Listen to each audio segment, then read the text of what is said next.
Next question करते हैं।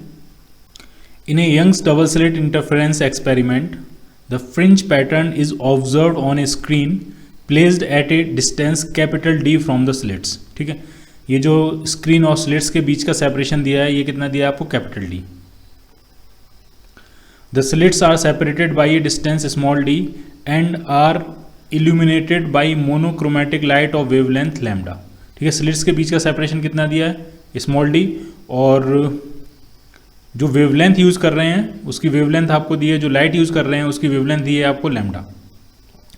Find the distance from the central point where the intensity falls to half the maximum 1/4 of the maximum. ठीक है, first part में पूछ रहे हैं कि सेंट्रल पॉइंट से आपको वो डिस्टेंस बतानी है, किसी भी तरफ हो सकती है, ऊपर की तरफ भी हो सकती है, नीचे की तरफ भी हो सकती है, अगर उसको वाई बोले, वो पॉइंट, वो पोजीशन बतानी है जिस पोजीशन पे जो इंटेंसिटी है वो मैक्सिमम इंटेंसिटी की हाफ हो गई है। यानी जो इंटेंसिटी है वो मैक्सिमम इंटेंसिटी की क्या हो गई है, हाफ। मैक्सिमम इंटेंसिटी होती है 4I0 और उसकी हाफ हो गई है। ठीक, अगर ये स्लिट S1 है, ये स्लिट S2 है, अगर इसकी वजह से पूरे स्क्रीन पे जो लाइट की इंटेंसिटी है अगर वो I0 है, और इस स्लिट S2 की वजह से भी पूरी, अगर सिर्फ स्लिट S2 ओपन हो, S1 बंद हो, तो पूरी स्क्रीन पे जो इंटेंसिटी है अगर वो I0 है तो मैक्सिमम इंटेंसिटी क्या होती है 4 टाइम्स I0, और मिनिमम इंटेंसिटी क्या होगी 0। क्लियर। तो आपसे ये पूछा गया है कि सेंट्रल पॉइंट से वो पॉइंट की डिस्टेंस बतानी है, वो डिस्टेंस बतानी है जिस डिस्टेंस पे इंटेंसिटी मैक्सिमम इंटेंसिटी की क्या हो, हाफ। ठीक है, मैंने मान लिया वो डिस्टेंस क्या है y। ठीक, तो एक बीम S1 से आएगी, सॉरी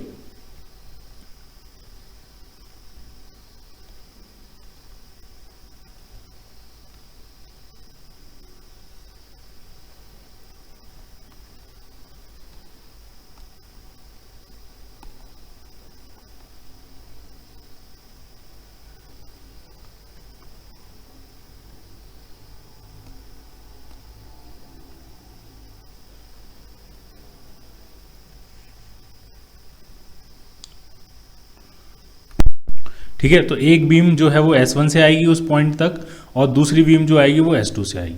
ठीक है, उनके बीच में हम पाथ डिफरेंस फाइंड करेंगे, फेज डिफरेंस फाइंड करेंगे, और फिर इंटेंसिटी फाइंड करेंगे, और वो इंटेंसिटी किसके बराबर पुट करेंगे, मैक्सिमम इंटेंसिटी के हाफ के बराबर। ठीक है, तो पाथ डिफरेंस कितना होगा, तो पाथ डिफरेंस होगा, अगर ये एंगल आपका थीटा है तो ये पाथ डिफरेंस होगा, और ये होगा D sine theta,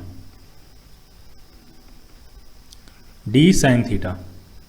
sine theta किसके बराबर होता है, टेन थीटा के बराबर, तो ये बन जाएगा D tan theta. Tan theta क्या होता है, तो यहां से एक लाइन मिलाते हैं, अगर वही सब कुछ वैसे ही रिपीट करना है,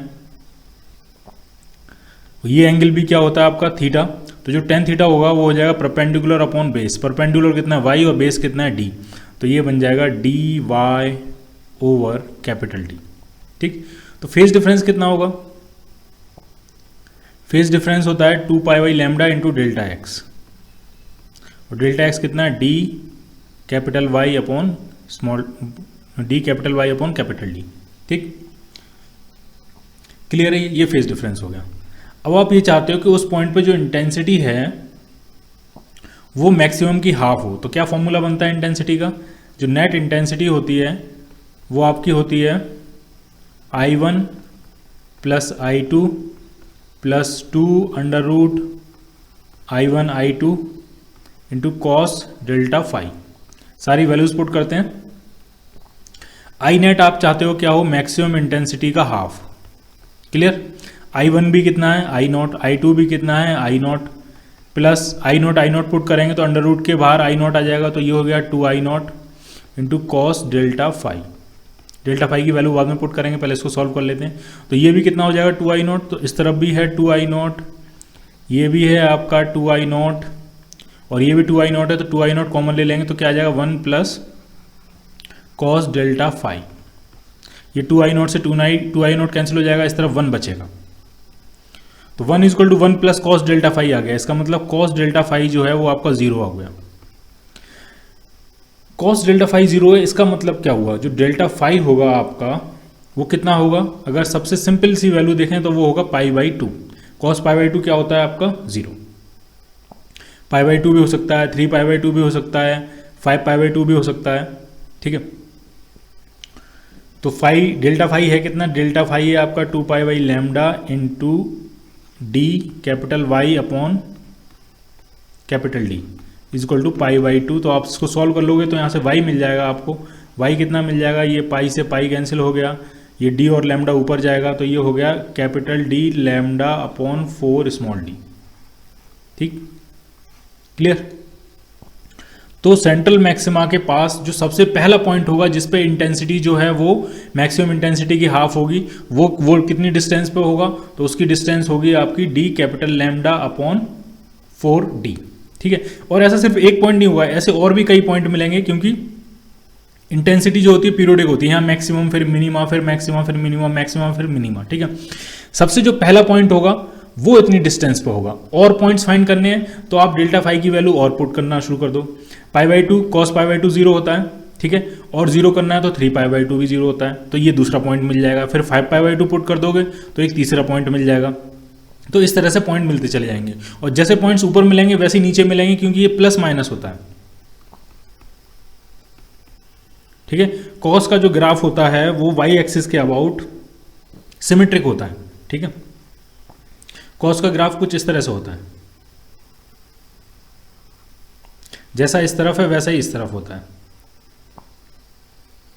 ठीक, तो cos पाई बाई 2 जीरो है तो इधर माइनस पाई बाई 2 भी जीरो है, cos 3 पाई बाई 2 जीरो है तो इस तरफ माइनस 3 पाई बाई 2 जीरो है, cos 5 पाई बाई 2 जीरो है तो इस तरफ माइनस 5 पाई बाई 2 जीरो है। ठीक है, तो ये सारी वैल्यूज देंगी, ये सारी वैल्यू डेल्टा फाई की वो वैल्यूज हैं जिन पे इंटेंसिटी जो होगी वो मैक्सिमम की क्या होगी, हाफ होगी। हमको नियरेस्ट पॉइंट पूछा है तो हमने क्या वैल्यू पुट कर दी, प्लस पाई बाई 2। अगर आप माइनस पाई बाई 2 पुट करोगे तो उस सेंट्रल मैक्सिमा के नीचे जो पहला पॉइंट होगा जिस पे इंटेंसिटी हाफ होगी मैक्सिमम की, वो आपको मिल जाएगा। क्लियर। उसके बाद बी पार्ट में क्या कह रहे हैं, बी पार्ट में ये कह रहे हैं इंटेंसिटी को क्या कह रहे हैं, 1/4 ऑफ द मैक्सिमम। तो बिल्कुल सब कुछ वैसे ही चलाना है। अगर हम इसी में अगर करके देखें, ठीक है, अब बी पार्ट में जो इंटेंसिटी आप चाहते हो वो 1/4 ऑफ द मैक्सिमम। मैक्सिमम कितनी है, 4I0, और उसका आप क्या चाहते हो, 1/4। ठीक है, तो सब कुछ ऐसे ही करना है आपको। आई नेट की जगह आप क्या पुट करोगे, 4I0 अपॉन 4। ठीक, उससे क्या फर्क पड़ेगा, उससे फर्क ये पड़ेगा, यहाँ 2I0 की जगह सिंपली क्या बचेगा, I0। तो यहाँ I0 से I0 ये कैंसिल आउट हो जाएगा। ठीक है, यहाँ ये बचेगा 1, ये होगा 2, तो 2 को इस तरफ ले आए तो इधर आ जाएगा हाफ। ठीक है, तो हाफ इज इक्वल टू, अब इसको सॉल्व कर लेते हैं, half is equal to 1 plus cos delta phi. तो कॉस डेल्टा फाई कितना आ जाएगा, तो हो जाएगा -12। और जो नियरेस्ट वैल्यू जीरो के जो सबसे करीब वैल्यू होगी जिसके लिए कॉस की वैल्यू -12 होती है, तो वो एंगल होता है 2 पाई बाई 3, 120 डिग्री। तो कॉस डेल्टा फाई कितना आ गया, 2 पाई बाई 3। ठीक, डेल्टा फाई है कितना, डेल्टा फाई ये है, डेल्टा फाई को इसके साथ इक्वेट कर देते हैं, तो 2 पाई बाई 3 इक्वल टू हो गया 2 pi by lambda into small d capital Y upon capital D. तो ये 2 पाई से 2 पाई कैंसिल आउट हो गया, तो यहाँ से जो कैपिटल वाई आ रहा है वो आ रहा है आपका lambda capital D upon 3 small D. ये वो डिस्टेंस होगी जिस डिस्टेंस पे इंटेंसिटी जो है वो मैक्सिमम इंटेंसिटी की क्या हो जाएगी, 1/4 हो जाएगी। क्लियर।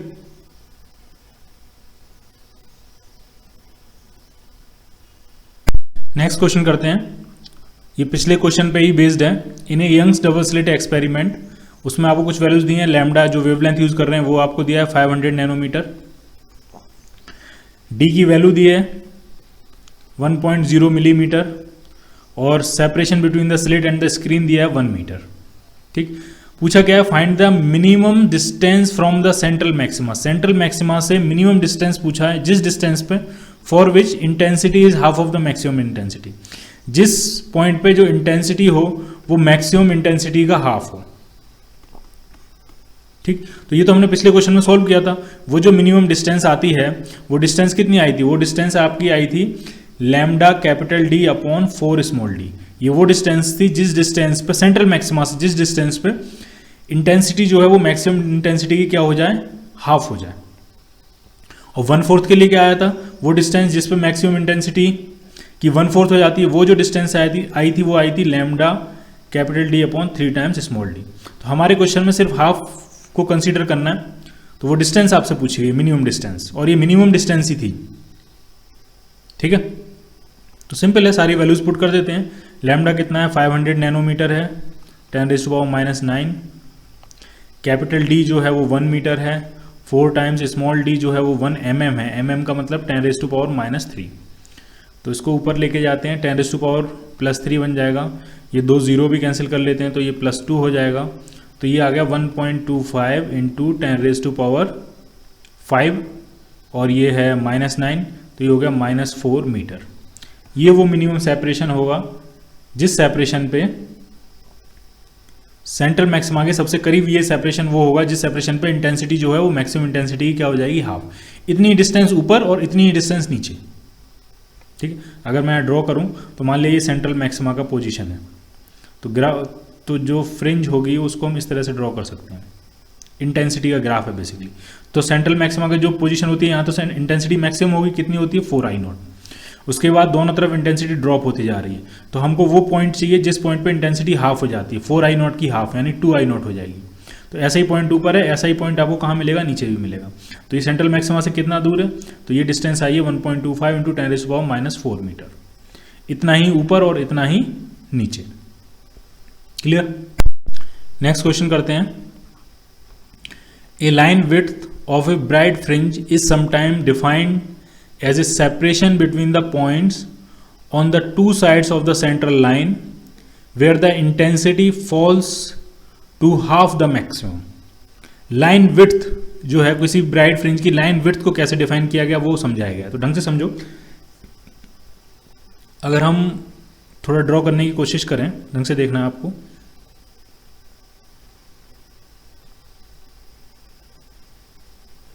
इस तरह से फ्रिंजेस होती हैं, ठीक। इसी तरह से इधर भी होगी,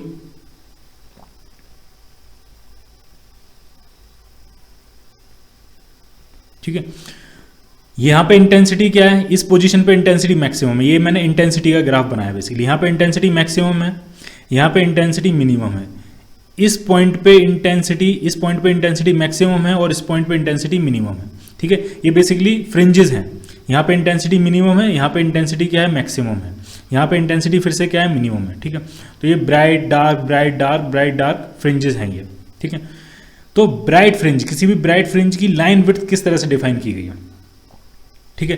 तो वो ये कहते हैं कि जो मैक्सिमम यहाँ पे इंटेंसिटी, ये वो पॉइंट है, यहाँ पे इंटेंसिटी क्या है, ये मैक्सिमम है, तो इसका मैक्सिमम का हाफ यानी कहीं यहाँ पे होगा, ठीक है। तो ये वो पॉइंट पोजीशन है, यहाँ पे इंटेंसिटी जो हो रही है वो मैक्सिमम की क्या हो रही है, हाफ। इसी तरह से नीचे भी ये वो पॉइंट होगा, ये वो पोजीशन होगी, यहाँ पे इंटेंसिटी क्या हो रही है, मैक्सिमम की हाफ हो रही है। तो ये जो गैप है इसको हम बोलेंगे लाइन विड्थ, ठीक है। दोनों तरफ जहाँ पे इंटेंसिटी हाफ होती है उनके बीच का ये जो सेपरेशन है, इस सेपरेशन को हम बोलते हैं line width of a bright fringe, ठीक। लाइन विड्थ के लिए कैसे डेफिनेशन दी गई है कि आपको दोनों तरफ वो पॉइंट्स देखने हैं जिन पॉइंट्स पे इंटेंसिटी क्या हो रही है, मैक्सिमम की हाफ हो रही है, ठीक है। पिछले क्वेश्चन में वो हमने डिस्टेंस भी फाइंड की थी कि सेंट्रल मैक्सिमा से वो डिस्टेंस कितनी होती है। तो ये जो डिस्टेंस आई थी सेंट्रल मैक्सिमा से एक तरफ इंटेंसिटी हाफ होने की डिस्टेंस, वो थी आपकी lambda capital D upon 4 times small d. Clear. तो दूसरी तरफ भी इतनी ही होगी, सिमेट्रिक सिचुएशन है। तो अगर पूछा जाए, जैसा कि इस क्वेश्चन में पूछा गया है, find the line width of a bright fringe in Young's double slit experiment in terms of lambda small d and capital D, ठीक है। तो जो लाइन विड्थ आएगी आपकी वो क्या हो जाएगी, वो 2 टाइम्स हो जाएगी इसकी, क्योंकि ये तो है सेंट्रल मैक्सिमा से एक तरफ कितनी डिस्टेंस है वो है ये, तो दोनों तरफ कितनी हो जाएगी। तो जो लाइन विड्थ आएगी आपकी वो आपकी हो जाएगी 2 times lambda capital D upon 4D। ये तीनों क्वेश्चन लगातार हैं, एक ही चीज पे डिपेंडेंट नहीं है ये तीनों क्वेश्चंस। तो ये आपका आंसर आ गया लाइन विड्थ का lambda capital D upon 2 times small d. Clear. Next question करते हैं। Consider the situation shown in figure, the 2 slits S1 and S2 place symmetrically around the central line are illuminated by a monochromatic light of wavelength lambda, ठीक है। 2 slits हैं, कौन कौन सी हैं, तो ये है S1 और ये है S2, और ये सेंट्रल लाइन के अबाउट सिमेट्रिकली रखी गई है, यानी ये सेंट्रल लाइन से जितना ये S1 ऊपर है उतना ही ये S2 क्या है, नीचे है, ठीक। और इनको इल्यूमिनेट करने के लिए जो लाइट यूज़ की गई है उसका वेवलेंथ है लैम्डा, जो लाइट यूज़ कर रहे हैं वो उसकी वेवलेंथ क्या है, लैम्डा। ठीक, the separation between the slits is D, separation भी दिया है आपको, सेपरेशन बिटवीन द स्लिट्स ये आपको दिया है डी। ठीक है, the light transmitted by the slits fall on screen sigma 1, ये स्क्रीन है सिग्मा 1, ये जो स्क्रीन है ये है आपकी सिग्मा 1। ठीक है, placed at a distance capital D from the slits, और ये कितनी डिस्टेंस पे है, वो डिस्टेंस दिया आपको कैपिटल डी। ठीक है, the slit S3 is at the central line and slit S4 is at distance Z from S3। इस सेंट्रल लाइन पे एक स्लिट बनाई गई है, इस स्क्रीन में एक होल कर दिया गया होगा, एक स्लिट क्रिएट की गई है, उसका नाम है S3, और जो S4 है वो S3 से Z डिस्टेंस ऊपर है, यानी ये जो डिस्टेंस है ये Z दिया है यहां से यहां तक, ये स्लिट है S4। क्लियर, यानी जो पहली स्क्रीन है उसमें अभी दो होल बना के दो स्लिट्स क्रिएट की गई हैं, एक है S3 उस पोजीशन पे जो सेंट्रल पॉइंट होता है जहां पे सेंट्रल मैक्सिमा बनता है, और जो S4 है वो उस पॉइंट से Z डिस्टेंस ऊपर है। ठीक है, फिर क्या कह रहे हैं, another screen sigma 2 is placed at भी होना चाहिए यहां पे, at a further distance capital D away from sigma 1। Sigma 1 से कैपिटल डी डिस्टेंस पे एक और स्क्रीन रखी गई है, उसका नाम दिया है सिग्मा 2। ठीक है, अब क्वेश्चन में क्या पूछा गया, क्वेश्चन में ये पूछा गया है find the ratio of maximum to minimum intensity I max upon I min, ये रेशियो फाइंड करना है आपको। ऑब्जर्व ऑन स्क्रीन सिग्मा 2, इस स्क्रीन पे जो ऑब्जर्व होगा वो आपको बताना है आई मैक्स अपॉन आई मिन का रेशियो। इफ जेड इज, तीन पार्ट दिए हैं, जेड की अलग अलग वैल्यूज के लिए अलग अलग आंसर आएंगे। तो पहला जो पार्ट दिया है एक जेड कितना दिया है, lambda capital D upon small D. अगर जेड की वैल्यू ये होती है तो इस स्क्रीन पे मैक्सिमम इंटेंसिटी कितनी होगी और मिनिमम इंटेंसिटी कितनी होगी वो आपको बताना है, उनका रेशियो आपको बताना है। ठीक है, तो आप ढंग से समझो, मैंने मान लिया S1 सोर्स की इंटेंसिटी है I0 और S2 सोर्स की इंटेंसिटी है I0। I0 मतलब क्या कि अगर S2 क्लोज है, सिर्फ S1 ओपन है, तो इस पूरी स्क्रीन सिग्मा 1 पे जो इंटेंसिटी होगी वो क्या होगी, I0। सेम केस अगर S1 क्लोज है और सिर्फ S2 ओपन है, तो इस S2 ओपन होने की वजह से इस पूरी स्क्रीन पे जो इंटेंसिटी होगी वो क्या होगी, I0। क्लियर, ये I0 और इसकी वजह से भी I0। तो इस सेंट्रल पॉइंट पे इंटेंसिटी कितनी होगी, तो सेंट्रल पॉइंट पे तो सेंट्रल मैक्सिमा बनता है, और सेंट्रल मैक्सिमा की जो इंटेंसिटी होगी वो कितनी होगी, 4 टाइम्स I0। यानी इस पॉइंट पे इंटेंसिटी कितनी होगी, 4 टाइम्स I0। क्लियर, ठीक है।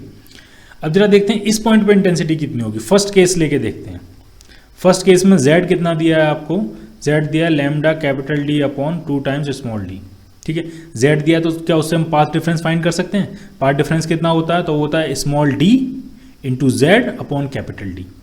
ठीक है, स्मॉल d पाथ डिफरेंस क्या होता था, यहाँ से जो दो वेव्स पहुँचेंगी यहाँ पे, अगर ड्रॉ कर लें वेव्स, एक वेव यहाँ से पहुँचेगी और एक वेव यहाँ से पहुँचेगी, तो पाथ डिफरेंस कैसे फाइंड करते थे, यहाँ से परपेंडिकुलर ड्रॉ करते हैं, फिर कहते हैं ये d, अगर ये एंगल थीटा है तो पाथ डिफरेंस होता है d sine theta, sine theta tan theta के बराबर होता है, और टेन थीटा क्या बन जाता है, z अपॉन कैपिटल D। तो जो पाथ डिफरेंस होता है वो होता है z into small d upon capital D। z की वैल्यू अगर हम यहाँ पुट कर दें तो कैपिटल D स्मॉल d दोनों कैंसिल आउट हो जाएगा, पाथ डिफरेंस लैम्डा बाई 2 आ जाएगा। पाथ डिफरेंस लैम्डा बाई 2 है, यहाँ से तुरंत आपको समझ में आना चाहिए कि S4 पे मिनिमा बनेगा। मिनिमा का मतलब उसकी इंटेंसिटी, S4 की इंटेंसिटी क्या हो जाएगी, 0। Intensity at S4 must be equal to 0, क्योंकि पाथ डिफरेंस कितना आ गया, लैम्डा बाई 2 आ गया। पाथ डिफरेंस लैम्डा बाई 2 हो, 3 लैम्डा बाई 2 हो, 5 लैम्डा बाई 2 हो, तो क्या बनता है, minima, intensity 0। Path difference lambda हो, 2 लैम्डा हो, 3 lambda, in general n lambda हो, तो क्या बनता है, मैक्सिमा। इंटेंसिटी क्या होती है, 4 टाइम्स ऑफ I0। ठीक है, तो S4 की इंटेंसिटी पहले केस में 0 होगी, और S4 की इंटेंसिटी 0 है तो इसकी वजह से तो कोई लाइट वेव्स यहाँ से पास करेंगी नहीं, तो जो भी इंटेंसिटी होगी सिर्फ S3 की वजह से होगी, और S3 की वजह से कितनी इंटेंसिटी होगी, तो होगी 4 टाइम्स I0। Clear, clear. तो मैक्सिमम इंटेंसिटी का हो या मिनिमम इंटेंसिटी का हो, जो कुछ का हो, एक ही इंटेंसिटी होगी, ना कुछ मैक्सिमा ना कोई मिनिमम। क्यों, क्योंकि यूनिफॉर्म डिस्ट्रीब्यूशन होगा लाइट का। क्योंकि S4 में से तो कोई वेव आ ही नहीं रही है, वहाँ तो मिनिमा बनना है, वहाँ तो डार्क फ्रिंज है, वहाँ से तो कोई लाइट पास करेगी नहीं, तो इंटरफ्रेंस होगा ही नहीं। अब इंटरफ्रेंस नहीं है, एक ही सोर्स है, तो वो तो यूनिफॉर्म फैला रहेगा। तो आई मैक्स बोलो तो भी वही वैल्यू है, आई मिनिमम बोलो तो भी वही वैल्यू है, तो दोनों का रेशियो क्या आ जाएगा, तो दोनों का रेशियो आ जाएगा 1। क्लियर, फर्स्ट क्लियर हो गया। अब अगर सेकंड पार्ट करते हैं, अब आपको खुद से कर लेना है। अब z क्या है, अब z में ये 2 यहाँ पे नहीं है, ठीक। जब 2 नहीं है यहाँ पे, तो आप जब z की वैल्यू पुट करोगे तो ये आ जाएगा आपका लैम्डा। लैम्डा का मतलब मैक्सिमम, मैक्सिमम बनेगा। और यहाँ इंटेंसिटी क्या होगी, मैक्सिमम इंटेंसिटी होगी, यानी 4I0 होगी इंटेंसिटी S4 पॉइंट पे। अब ये भी 4I0 है और यहाँ पे भी 4I0 है, तो अब मैक्सिमम इंटेंसिटी कितनी होगी, मैक्सिमम मिनिमम का रेशियो ढंग से देखना है आपको। मैक्सिमम और मिनिमम का रेशियो क्या आने वाला है, तो मैक्सिमम आएगा √4I0 प्लस √4I0 का होल स्क्वायर, ये मैक्सिमम इंटेंसिटी होगी। मिनिमम इंटेंसिटी कितनी होगी, √4I0 माइनस √4I0 का होल स्क्वायर। तो मिनिमम इंटेंसिटी 0 हो गई, तो समथिंग अपॉन 0 क्या हो जाएगा, इन्फिनाइट। तो ये रेशियो कहाँ अप्रोच करेगा, इन्फिनिटी। क्लियर। अब सी पार्ट देखते हैं, ठीक। सी पार्ट में क्या है, यहाँ पे 4 है, अपॉन 4 है, बाकी सब कुछ सही है। यहाँ पे क्या है 4, तो यहाँ पे क्या आ जाएगा λ/4, ठीक। λ/4 होगा, तो अब आपको कैलकुलेट करना पड़ेगा, तो अब कैलकुलेट कर लेते हैं, ठीक है। सी पार्ट को मैं अलग से लिख के कैलकुलेट कर लेता हूँ। z कितना है, z है λD upon 4 times small d। तो पार्ट डिफरेंस कितना आ जाएगा, पार्ट डिफरेंस आ जाएगा z small d upon capital D, तो ये आ जाएगा λ/4। तो फेज डिफरेंस कितना आएगा, फेज डिफरेंस आ जाएगा 2π/λ इंटू डेल्टा एक्स, यानी λ/4। तो लैम्डा से लैम्डा कैंसिल, 2 से कैंसिल 4 2 टाइम्स, तो ये आ गया π/2। तो ये आ गया फेज डिफरेंस, ठीक है। तो इंटेंसिटी कितनी होगी उस स्लिट S4 पे, तो वो होगी I0 plus I0 plus 2 √I0 cos π/2। cos π/2 होता है 0, तो ये पूरा फैक्टर 0 चला जाएगा। तो S4 स्लिट पे जो इंटेंसिटी आ रही है वो आपकी आ रही है 2I0, ठीक। S3 पे कितनी इंटेंसिटी है, तो वो तो सेंट्रल मैक्सिमा की पोजीशन है, तो वो है 4I0, ठीक है। अब मैक्सिमम मिनिमा करना है तो कर सकते हैं हम। मैक्सिमम इंटेंसिटी और मिनिमम इंटेंसिटी का रेशियो आपसे पूछा गया है σ2 स्क्रीन पे। तो मैक्सिमम इंटेंसिटी क्या होगी, तो वो होगी √2I0 प्लस √4I0 का होल स्क्वायर। और मिनिमम इंटेंसिटी क्या होगी, तो वो होगी √4I0 माइनस √2I0 का होल स्क्वायर, ठीक है। अब इसको थोड़ा सा सॉल्व करते हैं, इसकी कैलकुलेशन ही है जो कुछ है। ये √I0 कॉमन लेके ऊपर नीचे से सब कुछ कैंसिल आउट हो जाएगा। ऊपर क्या बचेगा, ऊपर बचेगा √2 प्लस 4 को 2 लिख लेते हैं, डिवाइडेड बाई 2 माइनस √2 का होल स्क्वायर, ठीक। क्लियर है ये, ठीक है। अगर स्क्वायर खोल दें उससे पहले √2 लेके पूरा कैंसिल आउट कर लेते हैं, √2 से डिवाइड कर देते हैं ऊपर नीचे, तो ऊपर आ जाएगा 1 प्लस √2 और नीचे आ जाएगा आपका √2 माइनस 1 का होल स्क्वायर, ठीक। ऐसा करते हैं, इसको रेशनलाइज कर लेते हैं। तो 1 प्लस √2, ये है √2 माइनस 1, तो √2 प्लस 1 से ऊपर नीचे मल्टीप्लाई कर लेते हैं, और स्क्वायर तो ये आपका चल ही रहा है, सिर्फ कैलकुलेशन, अब ज़्यादा कुछ नहीं है इसमें। तो ऊपर आ जाएगा आपका 1 प्लस √2 का होल स्क्वायर, तो वो होगा 1 प्लस 2 प्लस 2 √2, और नीचे क्या आ जाएगा 2 माइनस 1 यानी 1 और इसका होल स्क्वायर। तो ये क्या आ गया, ये आ गया 3 प्लस 2 √2, और 3 प्लस 2 √2 का भी स्क्वायर कर लेते हैं, तो ये 9 प्लस 8 प्लस 12 √2, तो ये बन गया आपका 17 प्लस 12 √2। और आप √2 की वैल्यू से जब आप मल्टीप्लाई करोगे तो ये अप्रोक्सीमेट आपका आ जाएगा 33.9 के आसपास। तो 33.9 का मतलब अप्रोक्सीमेट हम क्या ले सकते हैं इसको, 34। यानी लास्ट केस में मैक्सिमम इंटेंसिटी और मिनिमम इंटेंसिटी का जो रेशियो आएगा कौन सी स्क्रीन पे, σ2 स्क्रीन पे, ठीक है। तो वो कितना आएगा 34:1। क्लियर।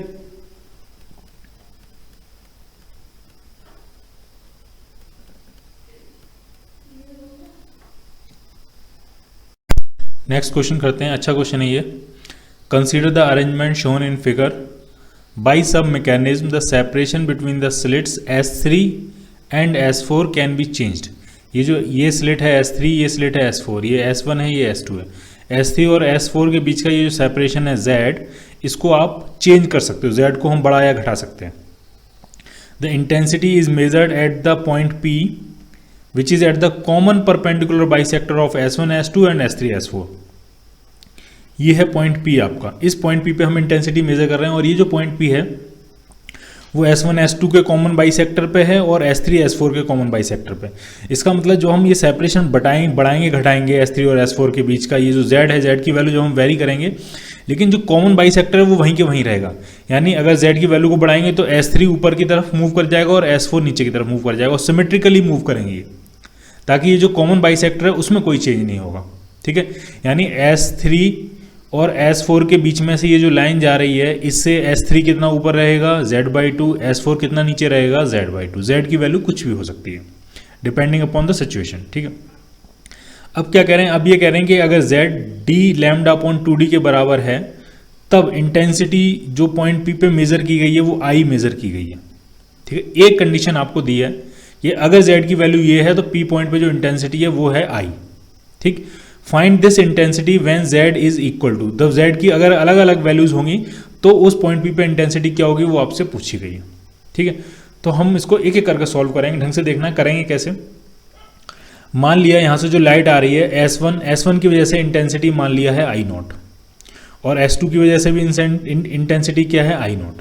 ठीक है, तो इन दोनों से आने वाली वेव्स का इस स्क्रीन पे इंटरफेरेंस होगा, तो हम ये फाइंड करेंगे S3 जिस पॉइंट पे है उस पॉइंट पे इंटेंसिटी क्या होगी और S4 जिस पॉइंट पे उस पॉइंट पे इंटेंसिटी क्या होगी। एक चीज़ आपके लिए यहाँ पे अच्छी है कि जो इंटेंसिटी S3 पे होगी वही इंटेंसिटी S4 पे होगी, क्योंकि दोनों जो पॉइंट्स हैं, दोनों जो स्लिट्स हैं वो इस मीडियम वाली लाइन के सिमेट्रिकली सिचुएटेड है। ठीक है, जितना S3 ऊपर है उतना ही S4 नीचे की तरफ है। ठीक है, और जो पैटर्न होता है, इंटरफ्रेंस पैटर्न होता है, वो ये जो मीडियन वाली लाइन होती है इसके अबाउट सिमेट्रिक होता है। ठीक है, ये जो सेंट्रल लाइन होती है इसके आउट सिमेट्रिक होता है, जैसा पैटर्न ऊपर मिलता है वैसे ही पैटर्न नीचे मिलता है।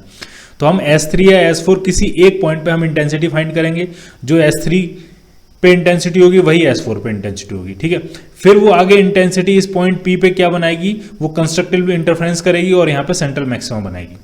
ठीक है, तो सबसे पहले सॉल्व करना शुरू करते हैं। अगर Z आपका d लैम्डा अपॉन 2d है तो S3 पे इंटेंसिटी क्या होगी। ठीक है, कैसे फाइंड करेंगे, तो S1 से एक लाइन S3 पे आएगी, ऐसे ही S2 से एक लाइन S3 पे आएगी। ठीक है, ये दोनों वेव्स हैं। अब ये देखेंगे इन दोनों वेव्स के बीच में पाथ डिफरेंस कितना है। ठीक है, तो मैं अभी किस Z के लिए सॉल्व कर रहे हैं, अभी Z है आपका d लैम्डा अपॉन 2d के लिए। ठीक, पाथ डिफरेंस फाइंड करेंगे, पाथ डिफरेंस कितना हुआ, तो पाथ डिफरेंस होता है Z small d upon capital D। अब तो आपको याद हो जाना चाहिए कैसे करते हैं, यहाँ से परपेंडिकुलर ड्रॉ करते हैं। ठीक है, यहाँ से परपेंडिकुलर ड्रॉ करते हैं, ये d होता है, ये d साइन थीटा होता है path difference. d sine theta किसके बराबर होगा, d टेन थीटा के बराबर, और टेन थीटा क्या होता है, परपेंडिकुलर अपॉन बेस। और जो परपेंडिकुलर है वो z नहीं है, एक्चुअली Z/2 है। z तो ये पूरी डिस्टेंस है यहाँ से यहाँ तक, यहाँ से हाफ डिस्टेंस अगर देखी जाएगी तो वो क्या है, Z/2। तो ये हो गया Z/2 इंटू d/d। ठीक, z की वैल्यू अगर पुट करें, Z/2 की वैल्यू पुट करें तो ये आपका आ जाएगा λ/4। तो ये आ गया पाथ डिफरेंस λ/4। पाथ डिफरेंस से हम क्या फाइंड कर लेंगे, फेज डिफरेंस। फेज डिफरेंस कितना होगा, डेल्टा फाई, तो वो होता है 2π/λ into delta X. Delta x कितना है, λ/4। तो ये आपका बन गया π/2। ये बन गया फेज डिफरेंस। ठीक, फेज डिफरेंस पता लग गया। अब हम इंटेंसिटी फाइंड कर सकते हैं। इंटेंसिटी एट S3 लिखो या फिर इंटेंसिटी एट S4 लिखो, दोनों बराबर होंगे, सेंट्रल लाइन के आउट सिमेट्रिक हैं दोनों की पोजीशन। तो वो क्या हो जाएगी, तो वो कैसे निकालेंगे हम, दोनों फेज डिफरेंस कितना है, π/2। तो ये हो जाएगा I1 I0 है प्लस I2 भी क्या है आपका I0 है प्लस 2 √ I1 I2, तो वो भी I0 है और cos π/2। cos π/2 0 होता तो ये पूरा टर्म 0 हो जाएगा। तो ये इंटेंसिटी आ गई 2 टाइम्स I0। क्लियर, तो S3 और S4 की जो इंटेंसिटी आ गई वो कितना आ गई, 2 टाइम्स I0। फर्स्ट केस के लिए, अभी इसके लिए जो गिवन केस है उसके लिए हम कैलकुलेट कर रहे हैं। S3 और S4 की इंटेंसिटी कितनी आ गई, 2 टाइम्स I0। तो पॉइंट P की इंटेंसिटी कितनी होगी, ठीक है। पॉइंट पी क्या है, सेंट्रल मैक्सिमा, और सेंट्रल मैक्सिमा की जो इंटेंसिटी होती है वो होती है 4 times intensity due to any one slit. तो ये आपकी हो जाएगी 4 टाइम्स 2I0, यानी ये हो जाएगी 8I0। और 8I0 क्वेश्चन में कितना दिया है आपको, I के बराबर दिया। क्लियर। अब जरा दूसरे केस के लिए सॉल्व करते हैं, ठीक है। ए पार्ट के लिए सॉल्व करते हैं। ए पार्ट के लिए z क्या है, बिल्कुल इसी पैटर्न में आगे आपका सॉल्यूशन जाएगा, d lambda upon small d। जब z ये है तो पार्ट डिफरेंस कितना आ जाएगा, पार्ट डिफरेंस कितना होगा, तो पार्ट डिफरेंस होता है z/2 into small d by capital D। बिल्कुल उसी पैटर्न में जाएगा। आप z की यहाँ वैल्यू पुट करोगे, d lambda by d, d और d कैंसिल आउट हो जाएगा, तो ये आज आपका आ जाएगा λ/2। क्लियर। λ/2 आ गया पार्ट डिफरेंस। तो फेज डिफरेंस कितना होगा, तो फेज डिफरेंस जो होगा, वैसे अब फेज डिफरेंस कैलकुलेट करने की जरूरत नहीं है, क्योंकि अगर पाथ डिफरेंस λ/2 है, इसका मतलब मिनिमा क्रिएट हो रहा होगा वहां पे, क्योंकि ये कंडीशन तो मिनिमा की होती है। मिनिमा का मतलब इंटेंसिटी कितनी होगी, S3 या S4 दोनों पे, तो वो हो जाएगी 0, क्योंकि λ/2 मिनिमा की कंडीशन होती है अगर पार्ट डिफरेंस λ/2 है। तो इंटेंसिटी अगर 0 हो गई, अब यहाँ वापस पहुंचते हैं, S3 की इंटेंसिटी भी 0 है, S4 की इंटेंसिटी भी 0 है, तो P पॉइंट पे इंटेंसिटी भी क्या हो जाएगी, 0। तो इस केस में जो P पॉइंट पे इंटेंसिटी आ रही है वो 0 आएगी, ठीक है। Intensity at point P is equal to 0, क्योंकि सिचुएशन इस तरह से सेट की गई है, S3 स्लिट पे भी डार्क फ्रिंज बन रही है, S4 स्लिट पे भी डार्क फ्रिंज बन रही है, दोनों पे ही डार्कनेस है, कोई लाइट ही नहीं है, तो वहां से कोई लाइट पास भी नहीं करेगी, तो पॉइंट P पे भी डार्कनेस रहेगी, P की इंटेंसिटी भी क्या रहेगी, 0। ठीक। अब जरा B पार्ट की तरफ बढ़ते हैं। बिल्कुल सब कुछ ऐसे ही करना है। Z इक्वल टू कितना दिया है, 3d lambda upon 2d।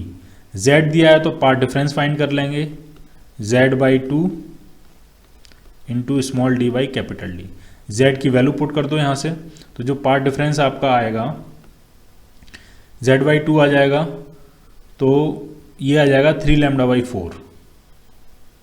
Z/2 कितना होगा, तो होगा 3 λ/4, और D तो कैंसिल आउट हो जाएंगे, तो ये आपका हो गया 3 λ/4। अब आप फेज डिफरेंस फाइंड कर लो इसको। फेज डिफरेंस कितना होगा, 2π/λ इंटू डेल्टा एक्स कितना है, 3 λ/4। तो ये लैम्डा से लैम्डा कैंसिल, 2 से कैंसिल करेंगे 2 टाइम्स, तो ये आ गया 3π/2।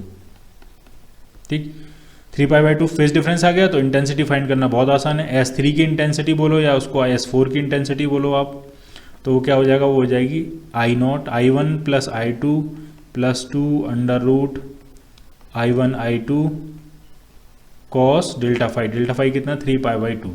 तो कॉस π/2 हो, कॉस 3π/2 हो, कॉस 5π/2 हो, इन सब की वैल्यू 0 होती है, तो ये वाला टर्म तो 0 हो जाएगा। तो इंटेंसिटी आपकी 2I0 आ गई। ये तो पहला वाला केस बन गया, पहला वाला भी केस नहीं, जो गिवन केस है वो बन गया। ठीक है, S3 और S4 की इंटेंसिटी I0 है, तो P पॉइंट की इंटेंसिटी क्या होगी, तो P पॉइंट की जो इंटेंसिटी होती है वो मैक्सिमम सेंट्रल मैक्सिमा की पोजीशन है, और वो 4 times of intensity due to any one slit. तो 4 times of intensity due to any one slit, तो ये 8I0 आ गया, और 8I0 ही आपको I दिया था, यानी उस टाइम उस सिचुएशन में P पॉइंट पे इंटेंसिटी किसके बराबर होगी, आपकी I के बराबर। क्लियर। अब जरा C पार्ट करते हैं। बिल्कुल ऐसे ही करते जाना है, जैसे ये कर रहे हैं वैसे ये करते जाना। ठीक है, C पार्ट करते हैं। C पार्ट में Z कितना दिया है, Z दिया है 2d lambda upon small d। आपको पाथ डिफरेंस फाइंड करना है, Z/2 into small d by capital D। तो Z/2 आप करोगे तो ये आ जाएगा लैम्डा। लैम्डा का मतलब क्या हुआ, मैक्सिमा। ठीक है, पार्ट डिफरेंस अगर λ2 λ3 लैम्डा होता है तो मैक्सिमा बनता है। मैक्सिमा का मतलब इंटेंसिटी जो होगी S3 या इंटेंसिटी जो होगी S4 पे, वो मैक्सिमम इंटेंसिटी होगी। मैक्सिमम इंटेंसिटी कितनी होगी, तो वो होगी 4I0, क्योंकि S1 और S2 स्लिट की इंटेंसिटी I0 है, तो मैक्सिमम इंटेंसिटी कितनी होगी, 4 टाइम्स, तो 4I0। ठीक, अब आप यहां देखो,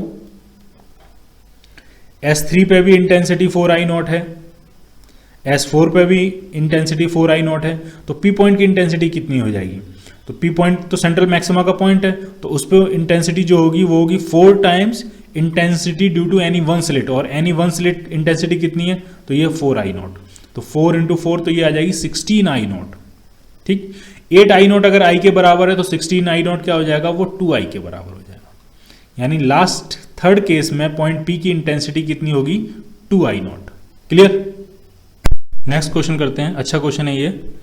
a soap film of thickness 0.0011 mm appears dark when seen by the reflected light of wavelength 580 nanometre.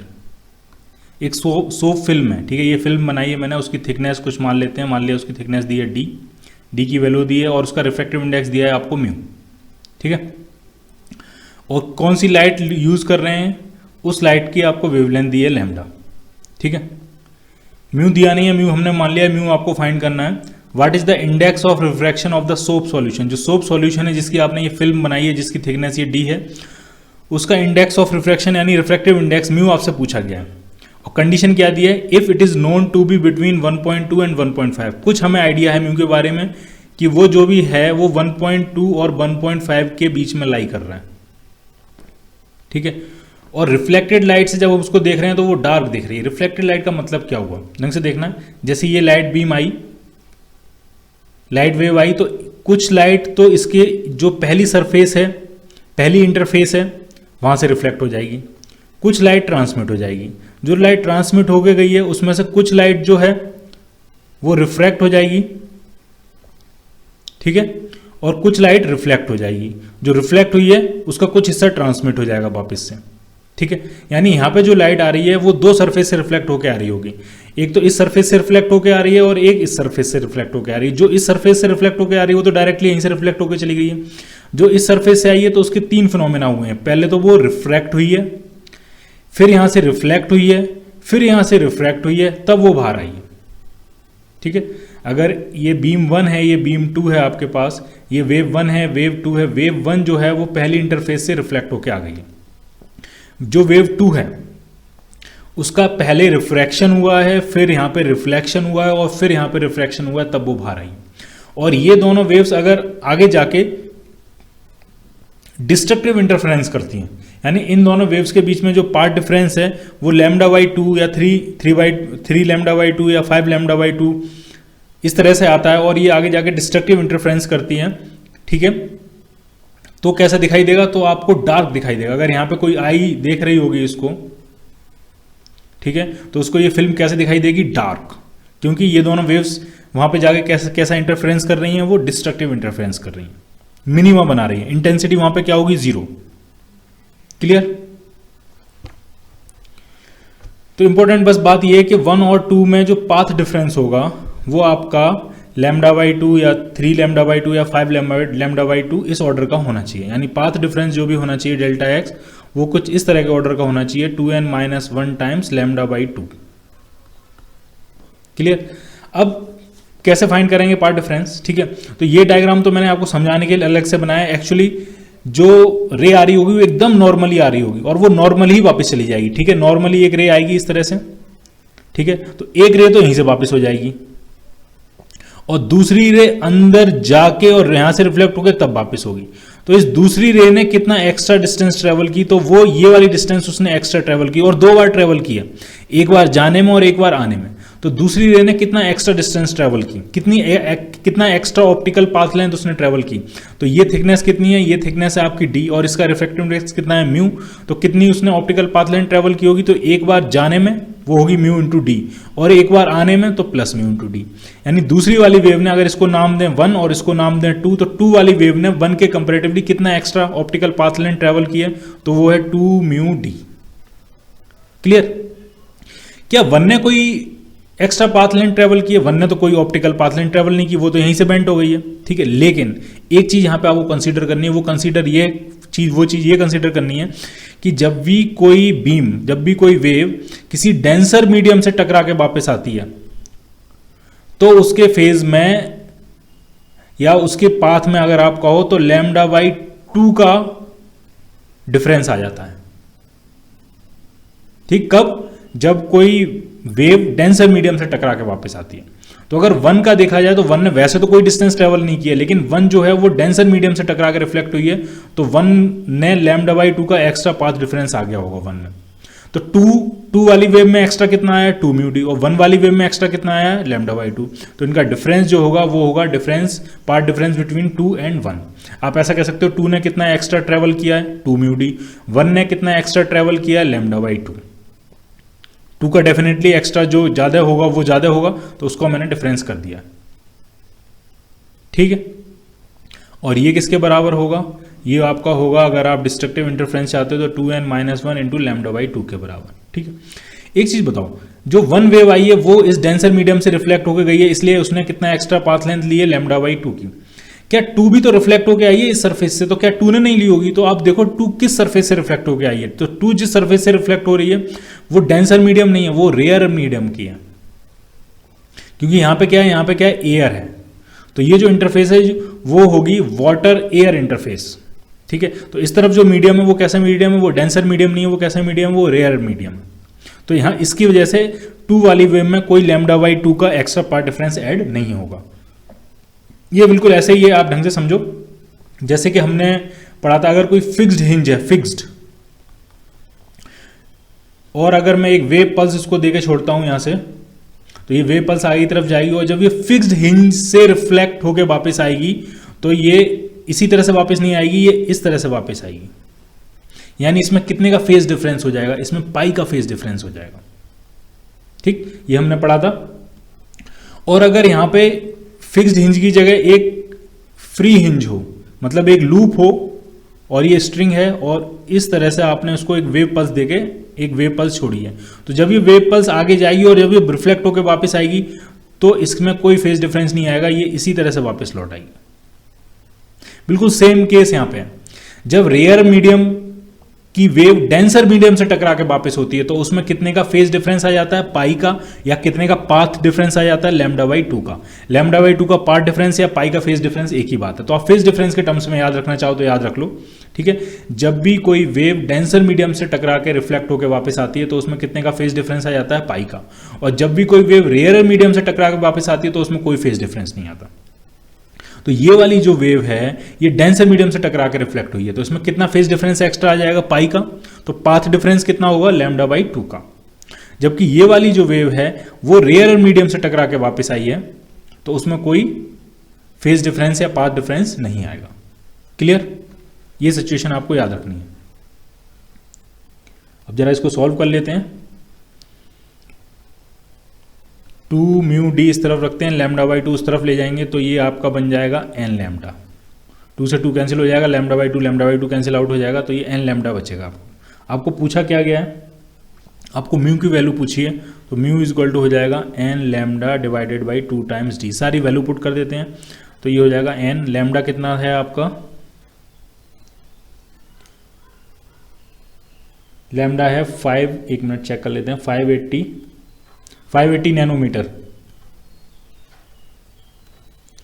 Lambda है आपका 580 नैनोमीटर 10⁻⁹ मीटर में कन्वर्ट कर दे रहे हैं, डिवाइडेड बाई 2। डी कितना था, तो डी था आपका 0.0011 मिलीमीटर। मिलीमीटर है तो 10⁻⁻3। ठीक, अब जरा इसको थोड़ा सॉल्व कर लेते हैं। एन की वैल्यू क्या पुट करेंगे वो डिपेंड करेगा, क्योंकि म्यू को आपको क्या दिया, आपको म्यू की रेंज दी है, उस रेंज के अंदर रखने के लिए हमें एन की वैल्यू क्या पुट करनी पड़ेगी, उस हिसाब से हम एन की वैल्यू पुट कर लेंगे। ठीक है, तो n इंटू 580 इंटू 10⁻⁻9 और -3 ये है, तो -9 ये है, -3 ऊपर पहुंचेगा तो +3 हो जाएगा। अगर ये पॉइंट हटाएंगे तो +4 भी हो जाएगा, डिवाइडेड बाई 2 इंटू 11, तो ये 7 और ये 9। अगर हम यहाँ पॉइंट लगा दें तो +2 और हो जाएगा, तो ये पूरा ही कैंसिल आउट हो जाएगा। तो ये आपका आया 5.8 n डिवाइडेड बाई 22। 22 को अगर हम डिवाइड करें तो म्यू आपका आ जाएगा, 22 से अगर डिवाइड करें 5.8 को तो ये आपको मिलेगा 5.8 डिवाइडेड बाई 22, तो ये 0.2636 के आसपास, 0.2636 इंटू n। ठीक, अब आपको अंदाजा खुद से लगाना है कि हम n की वैल्यू यहाँ को क्या पुट करें ताकि म्यू जो है वो किस रेंज में आ जाए। वो आपका क्या क्वेश्चन में दिया है, रेंज जो दी है म्यू की वो आपको दी है, एक मिनट देख लेते हैं, 1.2 से 1.5 दी है। ठीक है, म्यू की रेंज आपको फाइंड करनी है 1.2 से 1.5 के बीच में। तो आप थोड़ा अंदाजा लगा सकते हो कि एन की वैल्यू हम क्या पुट करें। ये 0.25 के आसपास है, 0.25 के आसपास है, तो एन की वैल्यू अगर हम 5 पुट करें तो शायद ये 1.2 से थोड़ी वैल्यू ज़्यादा आनी चाहिए। तो एन की वैल्यू हम 5 पुट करके देखते हैं इस रेंज में आएगा कि नहीं आएगा। तो इनटू अगर आप 5 करोगे तो ये 1.31 के आसपास आ जाएगा, उसी रेंज में है। तो ये 1.318 है, तो अप्रॉक्सीमेट अगर इसको करेंगे तो 1.32 के आसपास आ जाएगा, यानी रिफ्रैक्टिव इंडेक्स क्या होगा 1.32। और n इक्वल टू 5 का मतलब क्या है, यानी जो डार्कनेस आ रही है, जो डार्क फ्रिंज बन रही है, जो डिस्ट्रक्टिव इंटरफ्रेंस हो रहा है, वो 5th मिनिमा के करस्पॉन्डिंग है। n की वैल्यू 5 करने का मतलब क्या है, वो क्या है 5th मिनिमा के करस्पॉन्डिंग है। क्लियर।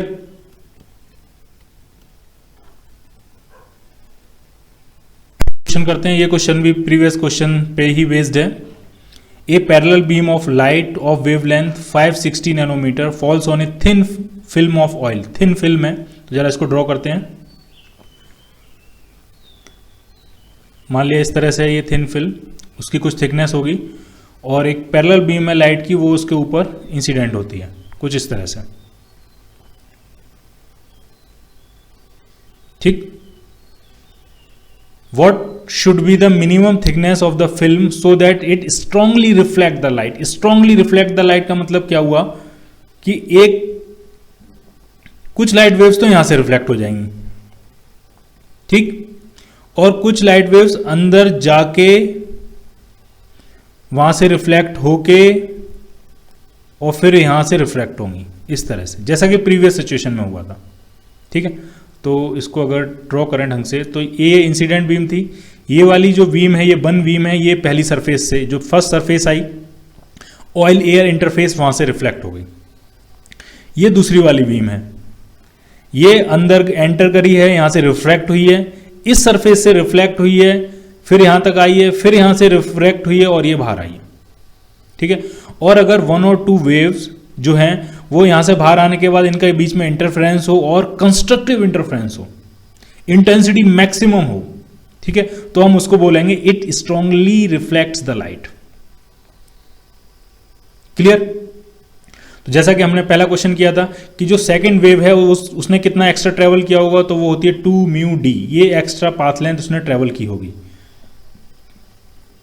फर्स्ट वेव का सिंस रिफ्लेक्शन जो हुआ है वो एक डेंसर मीडियम से हुआ है, डेंसर मीडियम की सरफेस से हुआ है, तो उसकी वजह से उसके अंदर फेज डिफरेंस पाई का आया होगा या पाथ डिफरेंस λ/2 का आया होगा।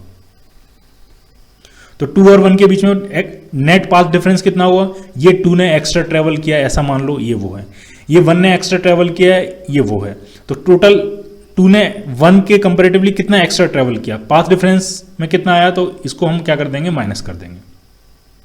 ठीक है, ये पाथ डिफरेंस आ गया 2 और 1 के बीच में।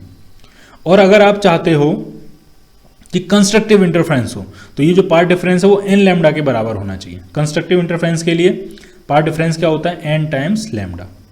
तो 2 म्यू डी कितना आ जाएगा, तो वो आपका आ जाएगा, इसको उस तरफ लेके जाएंगे, n लैम्डा प्लस λ/2, तो ये आपका n प्लस हाफ टाइम्स क्या आ गया लैम्डा, 2 म्यू डी। आपसे डी की वैल्यू पूछी गई है, तो डी जो आपका आ जाएगा वो आ जाएगा n plus half times λ/2 mu. Clear. अब डी की आपसे मिनिमम वैल्यू पूछी गई, आपसे पूछी गई मिनिमम थिकनेस। तो मिनिमम थिकनेस के लिए n की वैल्यू हमें क्या पुट करनी पड़ेगी, n की वैल्यू हमें 0 पुट करनी पड़ेगी। 0 क्यों पुट करनी पड़ेगी, 0 का मतलब होता है सेंट्रल मैक्सिमा, n की वैल्यू 1 का मतलब होता है फर्स्ट मैक्सिमा, n की वैल्यू 2 का मतलब होता है सेकंड मैक्सिमा। अगर आप d की मिनिमम वैल्यू चाहते हो तो यहाँ पे कम से कम क्या होगा, तो n की वैल्यू कम से कम क्या होगी 0। तो जैसे ही आप n की वैल्यू 0 पुट करोगे तो d की जो मिनिमम वैल्यू आ गई वो कितनी आ गई, वो आ गई λ/4 म्यू। ठीक है, सारी वैल्यू पुट कर देते हैं।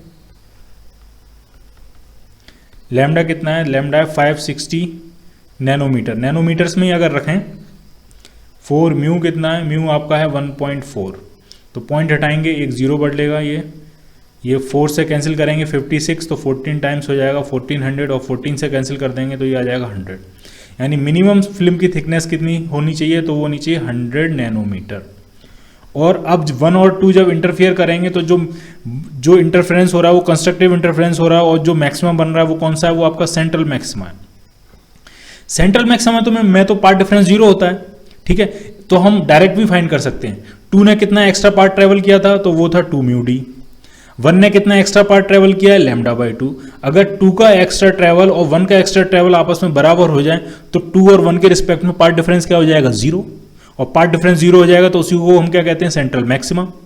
ठीक है, तो यहां से कितना आ जाएगा डी, तो डी कितना आ जाएगा, λ/4 म्यू। आप डायरेक्ट यहां से भी कर सकते हो, ठीक, ये भी कितना है, λ/4 म्यू, यहां से भी कितना आएगा, λ/4 म्यू। कंसेप्ट आपको समझ में आना चाहिए कि सेंट्रल मैक्सिमा का मतलब है कि 1 और 2 वेव्स के बीच में कोई पार्ट डिफरेंस नहीं होना चाहिए।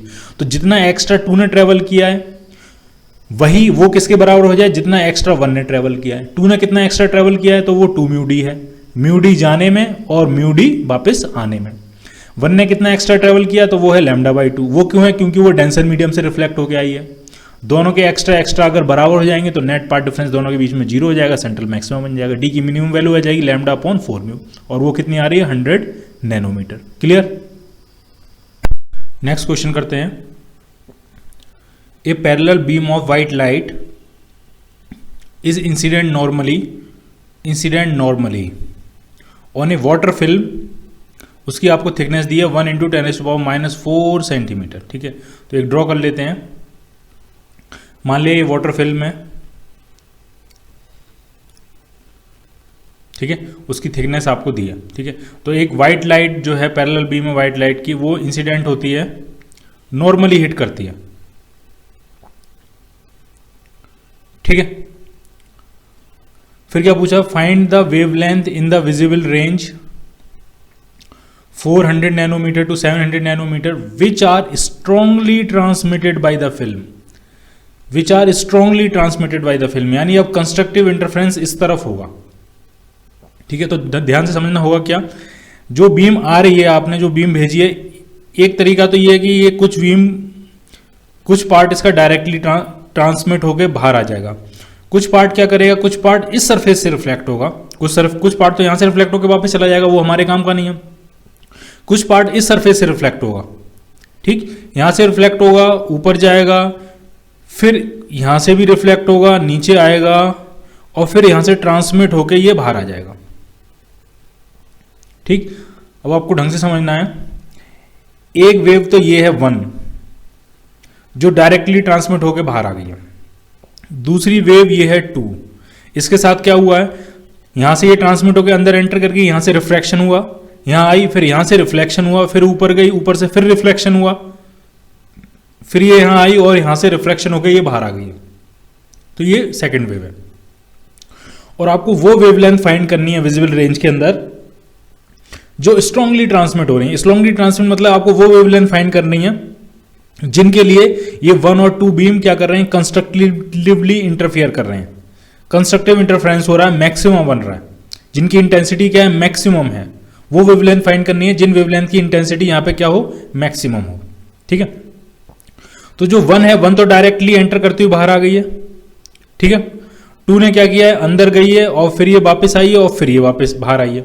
ठीक है, तो अगर आप इस पॉइंट से देखो तो इस पॉइंट से 1 तो डायरेक्ट बाहर आई है, 2 ने एक्स्ट्रा पाथ कितना ट्रेवल किया है, तो अगर इसकी थिकनेस t है और इसका रिफ्रैक्टिव इंडेक्स म्यू है, तो यहां तक जाने में एक्स्ट्रा पाथ ट्रेवल किया म्यू इंटू टी, फिर यहां से वापस आने में म्यू इंटू टी, तो कितना एक्स्ट्रा पाथ लेंथ ट्रेवल किया है, 2 म्यू टी। ये 2 ने एक्स्ट्रा ट्रेवल किया 1 के रिस्पेक्ट में, optical path length 2 mu T. ठीक है, अच्छा देखो जहां भी रिफ्लेक्शन हुए हैं क्या कहीं डेंसर मीडियम से तो नहीं हुए हैं। जो 2 है वो एक तो यहां से रिफ्लेक्शन हुआ है, इसका यहां से यहां आई है, अंदर आई है, यहां से रिफ्लेक्ट हुई है, फिर वापस गई है, तो ये जो रिफ्लेक्शन है ये रेयर मीडियम से हुआ है, इस तरफ रेयर मीडियम है, फिर यहां से रिफ्लेक्शन हुआ है तो ये भी रेयर मीडियम से हुआ है। ठीक, रेयर मीडियम से जब रिफ्लेक्शन होता है तो कोई पार्ट डिफरेंस, कोई फेज डिफरेंस नहीं आता है, उसके बाद तो रिफ्लेक्शन हो गई, ये बाहर आ गई।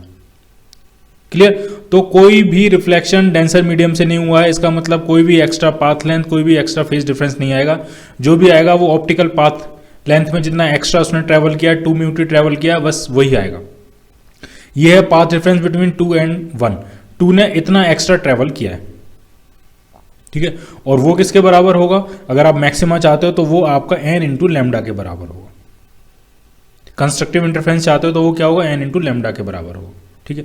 2 म्यू टी कितना आने वाला है, 2 म्यू की वैल्यू कितनी है 1.33 है वाटर का रिफ्रैक्टिव इंडेक्स, और वाटर के लेयर की थिकनेस दी है 10⁻⁻4 सेंटीमीटर। तो उसको मीटर्स में करेंगे तो 10⁻⁻6 metre is equal to n lambda.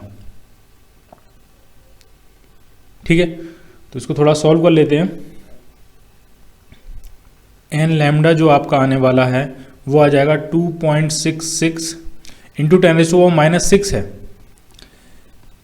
Metres में हमको वेवलेंथ चाहिए होती नैनोमीटर में, तो इसको मीटर से नैनोमीटर बनाना है तो क्या करेंगे 10⁻9 से मल्टीप्लाई कर देंगे। अब ये हो गया नैनोमीटर, तो ये कितना आ गया, ये आ जाएगा 2660 नैनोमीटर।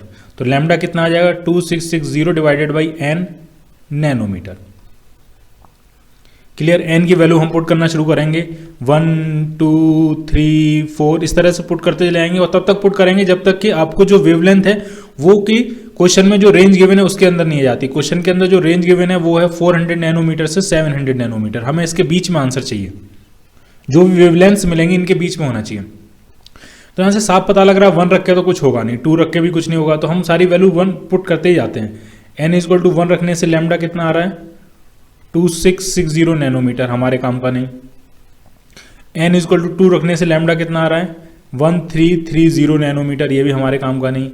n इक्वल टू 3 रखने से कितना आएगा, तो अब 3 से जब डिवाइड करोगे तो लैम्डा आपका आ जाएगा 886.67, ये भी हमारे काम का नहीं। हमें तो 700 से कम और 400 से ज़्यादा चाहिए। n इक्वल टू 4 पुट करेंगे तो अब लैम्डा कितना आएगा, तो ये अराउंड 665 के आसपास आ जाएगा। n इक्वल टू 5 पुट करेंगे, ये लैम्डा हमारे काम का है। 5 से पुट करेंगे तो लैम्डा कितना आ जाएगा 532, और n इक्वल टू 6 पुट करेंगे, 6 से आप डिवाइड करो तो लैम्डा कितना आ जाएगा आपका 443.3 के आसपास। n इक्वल टू जब आप 7 पुट करोगे तब लैम्डा कितना आएगा, तो ये 300 समथिंग आएगा, और 300 हमारी रेंज में नहीं है। यानी हमारे लिए जो काम की वेवलेंथ मिल रही है वो ये 3 मिल रही हैं। इन 3 वेवलेंथ्स के लिए कंस्ट्रक्टिव इंटरफेरेंस होगा, यानी ये 3 वेवलेंथ जो हैं वो स्ट्रांगली ट्रांसमिट होंगी उस फिल्म से। क्लियर, ठीक है, यही पूछा है which are the strongly transmitted by the film. कौन सी वेवलेंथ होंगी, तो 3 वेवलेंथ हमने फाइंड की है। एक आपकी 665 नैनोमीटर है, एक आपकी 532 नैनोमीटर है, और एक आपकी 443.3 के आसपास नैनोमीटर। ये 3 वेवलेंथ जो हैं वो स्ट्रांगली ट्रांसमिट होंगी। क्लियर, नेक्स्ट क्वेश्चन करते हैं। A glass surface is coated by an oil film of thickness 1 × 10⁻⁻4 centimetre. एक ग्लास सरफेस है, ठीक है, ये क्या है, ये ग्लास सरफेस है और उसके ऊपर एक ऑयल की लेयर है, ऑयल फिल्म है, उसकी थिकनेस कुछ मान लेते हैं टी क्वेश्चन में आपको गिवन है। ठीक है, ये क्या है, ये ऑयल है, नीचे क्या है, नीचे ग्लास सरफेस है। ठीक है, the index of refraction of oil is 1.25 and that of glass is 1.50। Oil का रिफ्रैक्टिव इंडेक्स म्यू जो दिया है वो आपको 1.25 दिया है, और ग्लास का रिफ्रैक्टिव इंडेक्स क्या दिया है 1.50 दिया है। ठीक है, find the wavelength of light in the visible region which are completely transmitted by the oil under the normal incidence. ठीक है, कंप्लीट ट्रांसमिशन आपको ढंग से समझना है। मान लिया ये इंसिडेंट लाइट आई, नॉर्मल इंसिडेंस हुआ है। ठीक है, अब इसमें कुछ लाइट तो होगी जो डायरेक्ट ट्रांसमिट हो जाएगी इस तरह से, कुछ लाइट यहां से रिफ्लेक्ट हो जाएगी और कुछ लाइट इस सरफेस से रिफ्लेक्ट होकर जाएगी। ठीक है, यानी कुछ लाइट यहां से इस तरह से रिफ्लेक्ट हो जाएगी और कुछ लाइट जो है वो इस सरफेस से रिफ्लेक्ट होकर जाएगी। ठीक है, अब आपको ढंग से समझना है इसमें हुआ क्या होगा। ये इंसिडेंट बीम है, ये ऊपर वाली सरफेस से लाइट रिफ्लेक्ट होकर आई है, ये नीचे वाली सरफेस से लाइट रिफ्लेक्ट होकर आई है और ये ट्रांसमिट हो गई। आप चाहते हो कि लाइट कंप्लीटली ट्रांसमिट हो जाए, इसका मतलब इन दोनों, ये जब दोनों वेव इंटरफेयर करेंगी तो इनका डिस्ट्रक्टिव इंटरफेरेंस होना चाहिए। ऊपर कोई भी इंटेंसिटी लाइट की नहीं होनी चाहिए, कोई भी एनर्जी नहीं होनी चाहिए, कोई भी इंटेंसिटी नहीं होनी चाहिए, प्योरली डिस्ट्रक्टिव इंटरफेरेंस होना चाहिए, ताकि सारी की सारी लाइट क्या कर जाए, प्योरली ट्रांसमिट कर जाए, पूरी तरह वो कंप्लीटली ट्रांसमिट हो जाए। ठीक है, मैं फिर से रिपीट कर रहा हूं ये इंसिडेंट हुई है लाइट बीम, तो कुछ वेव्स यहाँ से रिफ्लेक्ट होकर वापस आ जाएंगी, कुछ एंटर करेंगी, जो एंटर करेंगी उसमें से कुछ हिस्सा पूरा ट्रांसमिट हो जाएगा, ग्लास में चला जाएगा, और कुछ हिस्सा यहाँ से रिफ्लेक्ट होकर यहाँ वापस आ जाएगा। अब मैं ये कह रहा हूँ कि ये दोनों वेव 1 और 2 ये जो आई हैं, अगर इनका डिस्ट्रक्टिव इंटरफेरेंस होता तो बाहर कोई भी इंटेंसिटी नहीं आएगी, कोई भी लाइट नहीं आएगी, कोई भी एनर्जी नहीं आएगी। जो भी टोटल एनर्जी है लाइट की वो पूरी पूरी क्या हो जाएगी, ग्लास में ट्रांसमिट हो जाएगी। तो आपको सिर्फ क्या करना है, आपको 1 और 2 के बीच में क्या कराना है, डिस्ट्रक्टिव इंटरफेरेंस कराना है। क्लियर? और कौन कौन सी वेवलेंथ, जिन जिन वेवलेंथ का डिस्ट्रक्टिव इंटरफेरेंस होगा उनकी इंटेंसिटी बाहर की तरफ जीरो होगी, उनकी इंटेंसिटी पूरी पूरी अंदर एंटर कर जाएगी। वो वेवलेंथ आपको फाइंड करनी है जिनका डिस्ट्रक्टिव इंटरफेरेंस होगा। ठीक है, अब जरा ढंग से देखना है। जो 1 वेव है, अगर 2 को देखें पहले, तो 2 जो है उसने कितनी optical path length extra travel की है, तो म्यू इंटू टी जाने में और म्यू इंटू टी आने में, यानी 2 म्यू टी, ये extra optical path length travel किया। म्यू कौन सा है, म्यू है आपका ऑयल का। लेकिन एक चीज और बताओ, जब ये 2 वेव अंदर आई है और ये वापस गई है, यहां से रिफ्लेक्ट हुई है, तो ये जो मीडियम है वो तो डेंसर मीडियम से रिफ्लेक्ट होकर गई है, क्योंकि उसके नीचे जो रिफ्लेक्टिव इंडेक्स है वो ज्यादा है। इसका मतलब उसने λ/2 एक्स्ट्रा पाथ लेंथ और ट्रेवल की होगी। वैसे तो एक्स्ट्रा फेज डिफरेंस आता है पाई का, और उसको पाथ डिफरेंस में कन्वर्ट करना है, तो पाई का फेज डिफरेंस जो होगा वो λ/2 पाथ डिफरेंस के इक्विवेलेंट होता है। ठीक है, तो मैं फिर से रिपीट कर रहा हूं, ऑप्टिकल पाथ लेंथ कितनी एक्स्ट्रा ट्रेवल की है, तो म्यू इंटू टी जाने में और म्यू इंटू टी आने में। ठीक, म्यू इंटू टी जाने में और म्यू इंटू टी आने में। ठीक, और रिफ्लेक्ट कहाँ से होकर आई है, वो डेंसर मीडियम से रिफ्लेक्ट होकर आई है, तो λ/2 एक्स्ट्रा ट्रेवल की होगी उसने। ठीक है, ये है सेकेंड वेव की। अब जरा फर्स्ट वेव की देखते हैं। तो फर्स्ट वेव तो यहाँ से बस रिफ्लेक्ट होकर आई है, और फर्स्ट वेव ये इस तरफ तो एयर है, और ये जो बाउंड्री है वो किसकी, वो ऑयल की बाउंड्री है। ऑयल का रिफ्लेक्टिव इंडेक्स एयर से ज्यादा है, तो फर्स्ट वेव भी रिलेटिवली डेंसर मीडियम से रिफ्लेक्ट होकर आई है। तो फर्स्ट वेव ने कितना एक्स्ट्रा पाथ लिया होगा, वो होगा λ/2। तो फर्स्ट वेव का जो पार्ट डिफरेंस होगा एक्स्ट्रा जो उसने लिया होगा वो होगा λ/2। दोनों वेव के बीच में पार्ट डिफरेंस कितना आ जाएगा, इतना पार्ट डिफरेंस आ जाएगा।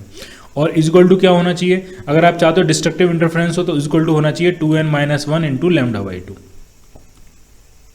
क्लियर? अब जरा सॉल्व करते हैं। ये λ/2 कैंसिल आउट हो जाएगा, 2 म्यू टी आपका आ गया 2n-1 इंटू λ/2। तो यहाँ से लैम्डा जो आपका आएगा 4 mu T divided by 2n-1। Mu की वैल्यू पुट करना है। म्यू कौन सा है, ये ऑयल का रिफ्रैक्टिव इंडेक्स है। ठीक, तो 4, ऑयल का रिफ्रैक्टिव इंडेक्स कितना है 1.25, और थिकनेस कितनी है ऑयल लेयर की, तो वो है 1 इंटू 10⁻⁻4 सेंटीमीटर है। ठीक है, सेंटीमीटर को पहले मीटर में बदलते हैं, तो 10⁻², अब ये मीटर में बदल गया। अब इसको नैनोमीटर में बदलते हैं, तो 10⁻9, ये नैनोमीटर, क्योंकि वेवलेंथ हमें नैनोमीटर में ही फाइंड करनी है, डिवाइडेड बाई 2n-1। तो ये 6 होगा, -6 प्लस 9 करेंगे तो ये 3 बचेगा, यानी 1000 हो जाएगा। और इन दोनों को मल्टीप्लाई करेंगे तो 5 आ जाएगा। तो बेसिकली आ गया 5000 नैनोमीटर डिवाइडेड बाई 2n-1। आपको वेवलेंथ जो फाइंड करनी है वो किस रेंज में फाइंड करनी है, विजिबल रीजन उन्होंने कितना दिया, 400 नैनोमीटर से 750 नैनोमीटर। ठीक है, इस रेंज में आपको वेवलेंथ फाइंड करनी है, 400 से 750 नैनोमीटर की रेंज में। ठीक है, एन की वैल्यू हम पुट करना शुरू करते हैं। 1 पुट करोगे, 1 का कोई फायदा नहीं है। 2 पुट करोगे तो नीचे 3 आ जाएगा। 3 पुट करोगे तो नीचे 5 आ जाएगा। यानी नीचे जो वैल्यूज आने वाली हैं वो 1 आएगी, 3 आएगी, 5 आएगी, 7 आएगी, 9 आएगी, 11 आएगी, 13 आएगी, 15 आएगी, इस तरह से वैल्यू आती जाएंगी। अब कुछ चीज़ें आपको क्लियर हैं, 5 तक में कोई फायदा नहीं, क्योंकि अगर जब इसकी वैल्यू 5 होगी तो ये कितना आएगा, ये 1000 नैनोमीटर हमारी रेंज से बाहर है। अगर 7 पुट करें तो 7 पुट करके देखते हैं। एन की वैल्यू 7 नहीं है, ये 2n-1 की वैल्यू 7 है। एन की वैल्यू तो इसमें होगी 4 2 जाए 8-1 यानी 7। ठीक है, तो 5000 डिवाइडेड बाई अब 7 करोगे तो देखते हैं कितना आएगा, तो ये 714 आ जाएगा। यानी n = 4 के लिए जो वेवलेंथ आ रही है वो 714.2, तो 714 मान लेते हैं इसको। ये हमारे काम की है, रेंज के अंदर है। फिर n इक्वल टू 5 के लिए, तो 5 अगर पुट करोगे तो 5 टू 10 -1 यानी 9, यानी 5000 डिवाइडेड बाई 9, तो ये 555.55, तो 556 कर सकते हो आप इसको।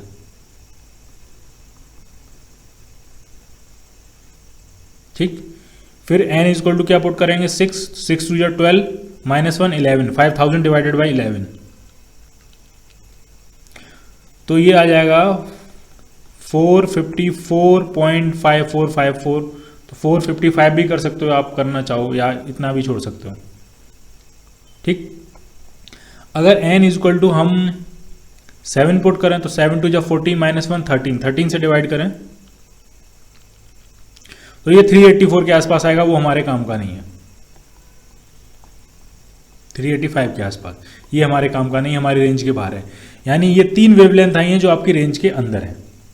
ठीक है, यानी इन 3 वेवलेंथ का जो रिफ्लेक्टेड वेव्स होंगी वो डिस्ट्रक्टिव इंटरफेरेंस करेंगे, यानी ये 3 वेवलेंथ का यहां पे डिस्ट्रक्टिव इंटरफेरेंस होगा, यानी ये तीनों वेवलेंथ कंप्लीटली ट्रांसमिट हो जाएंगी, क्योंकि इन 3 वेवलेंथ के करस्पॉन्डिंग यहां पे जो इंटेंसिटी होगी वो क्या हो जाएगी, 0 हो जाएगी।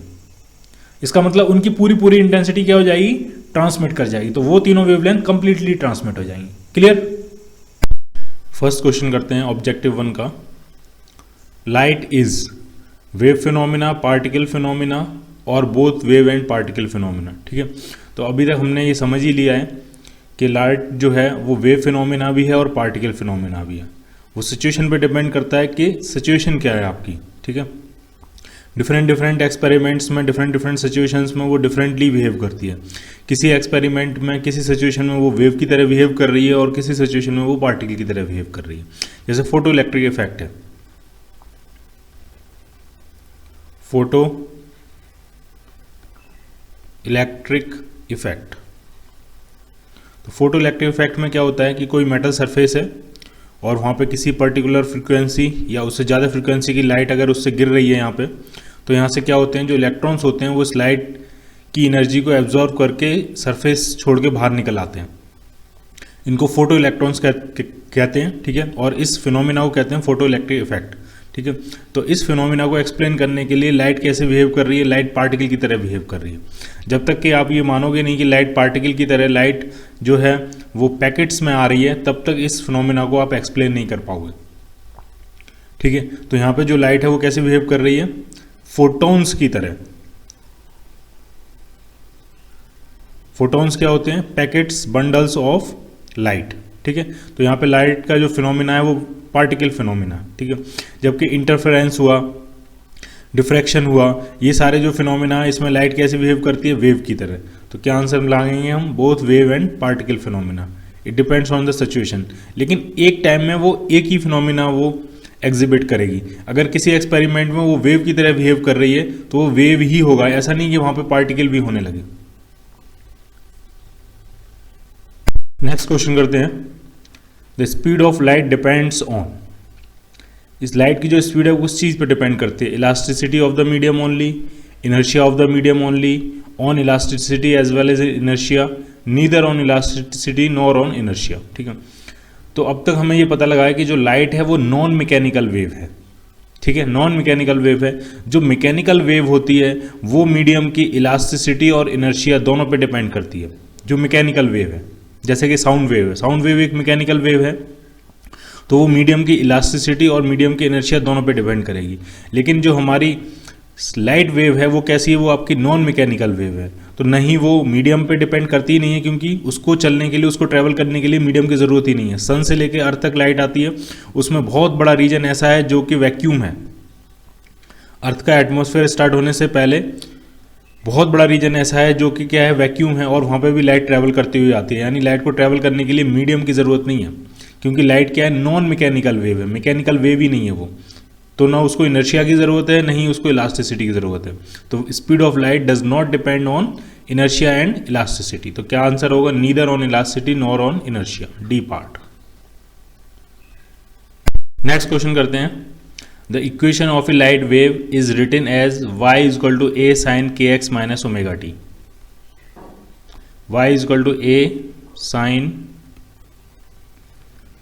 kx minus omega T. इस तरह से एक लाइट वेव की इक्वेशन को लिखा गया। हियर वाई रिप्रेजेंट, वाई क्या रिप्रेजेंट करता है, ठीक है, displacement of ether particle. Ether तो अब पता लग गया कि ईथर तो होता ही नहीं है, ठीक है। हाइपोथेसिस बनाई थी ईथर हाइपोथेसिस, लेकिन किसी भी एक्सपेरिमेंट में उसको ढूंढा नहीं गया, मैं मिला नहीं वो, इसलिए ये तो होता ही नहीं है, तो ये तो वैसे ही गलत है। Pressure in the medium, pressure होने के लिए भी मीडियम होना ज़रूरी है, ठीक है, जबकि हमें पता है लाइट वेव मीडियम के बिना भी ट्रैवल कर सकती है, ठीक है, लाइट वेव वैक्यूम में भी ट्रैवल कर सकती है, तो प्रेशर इन द मीडियम भी गलत है। डेंसिटी ऑफ द मीडियम भी गलत है, उसको मीडियम चाहिए ही नहीं ट्रैवल करने के लिए। अब बचता है इलेक्ट्रिक फील्ड। अब जरा आप ढंग से देखो, अगर इक्वेशन इस तरह से लिखी गई है लाइट वेव की equation y equal to a sine k x minus omega T, तो पहली बात इसको आपको देख के समझ में ये आना चाहिए कि वो जो लाइट वेव है वो आपकी प्लस एक्स एक्सिस के अलॉन्ग ट्रेवल कर रही होगी, इस तरफ मूव कर रही होगी, ठीक है, इस तरफ प्रोपोगेट कर रही होगी, ठीक है। अगर यहाँ पे होता है के एक्स प्लस ओमेगा टी, तो जब यहाँ प्लस होता है तब वो इसका मतलब होता है कि वो माइनस एक्स की तरफ मूव कर रही होगी, ठीक है। ये दो चीज़ें आपको क्लियर होनी चाहिए। अगर के एक्स माइनस ओमेगा टी है तो वो पॉजिटिव एक्स डायरेक्शन की तरफ प्रोपोगेट कर रही होगी, पॉजिटिव एक्स डायरेक्शन में प्रोपोगेट कर रही होगी, और के एक्स प्लस ओमेगा टी होता है तो वो माइनस एक्स डायरेक्शन में प्रोपोगेट कर रही होगी, ठीक है। अब ये y क्या क्वांटिटी है जो कि टाइम के साथ पोजीशन के साथ ऑसिलेट कर रही है, साइनसॉइडली ऑसिलेट कर रही है। तो लाइट वेव में आपको क्लियर होना चाहिए कि अगर लाइट वेव इस तरफ प्रोपोगेट कर रही है, ये उसके मूवमेंट की डायरेक्शन है, तो उसके अंदर दो कंपोनेंट्स होते हैं, एक कंपोनेंट होता है इलेक्ट्रिक फील्ड का और एक कंपोनेंट होता है मैग्नेटिक फील्ड का। ढंग से समझना है आपको, ये इलेक्ट्रिक फील्ड भी टाइम के साथ ऑसिलेट कर रहा होता है, ये मैग्नेटिक फील्ड भी टाइम के साथ ऑसिलेट कर रहा होता है। इलेक्ट्रिक फील्ड कुछ इस तरह से ऑसिलेट करेगा टाइम के साथ, ठीक, और मैग्नेटिक फील्ड जो है वो कुछ इस तरह से ऑसिलेट करेगा,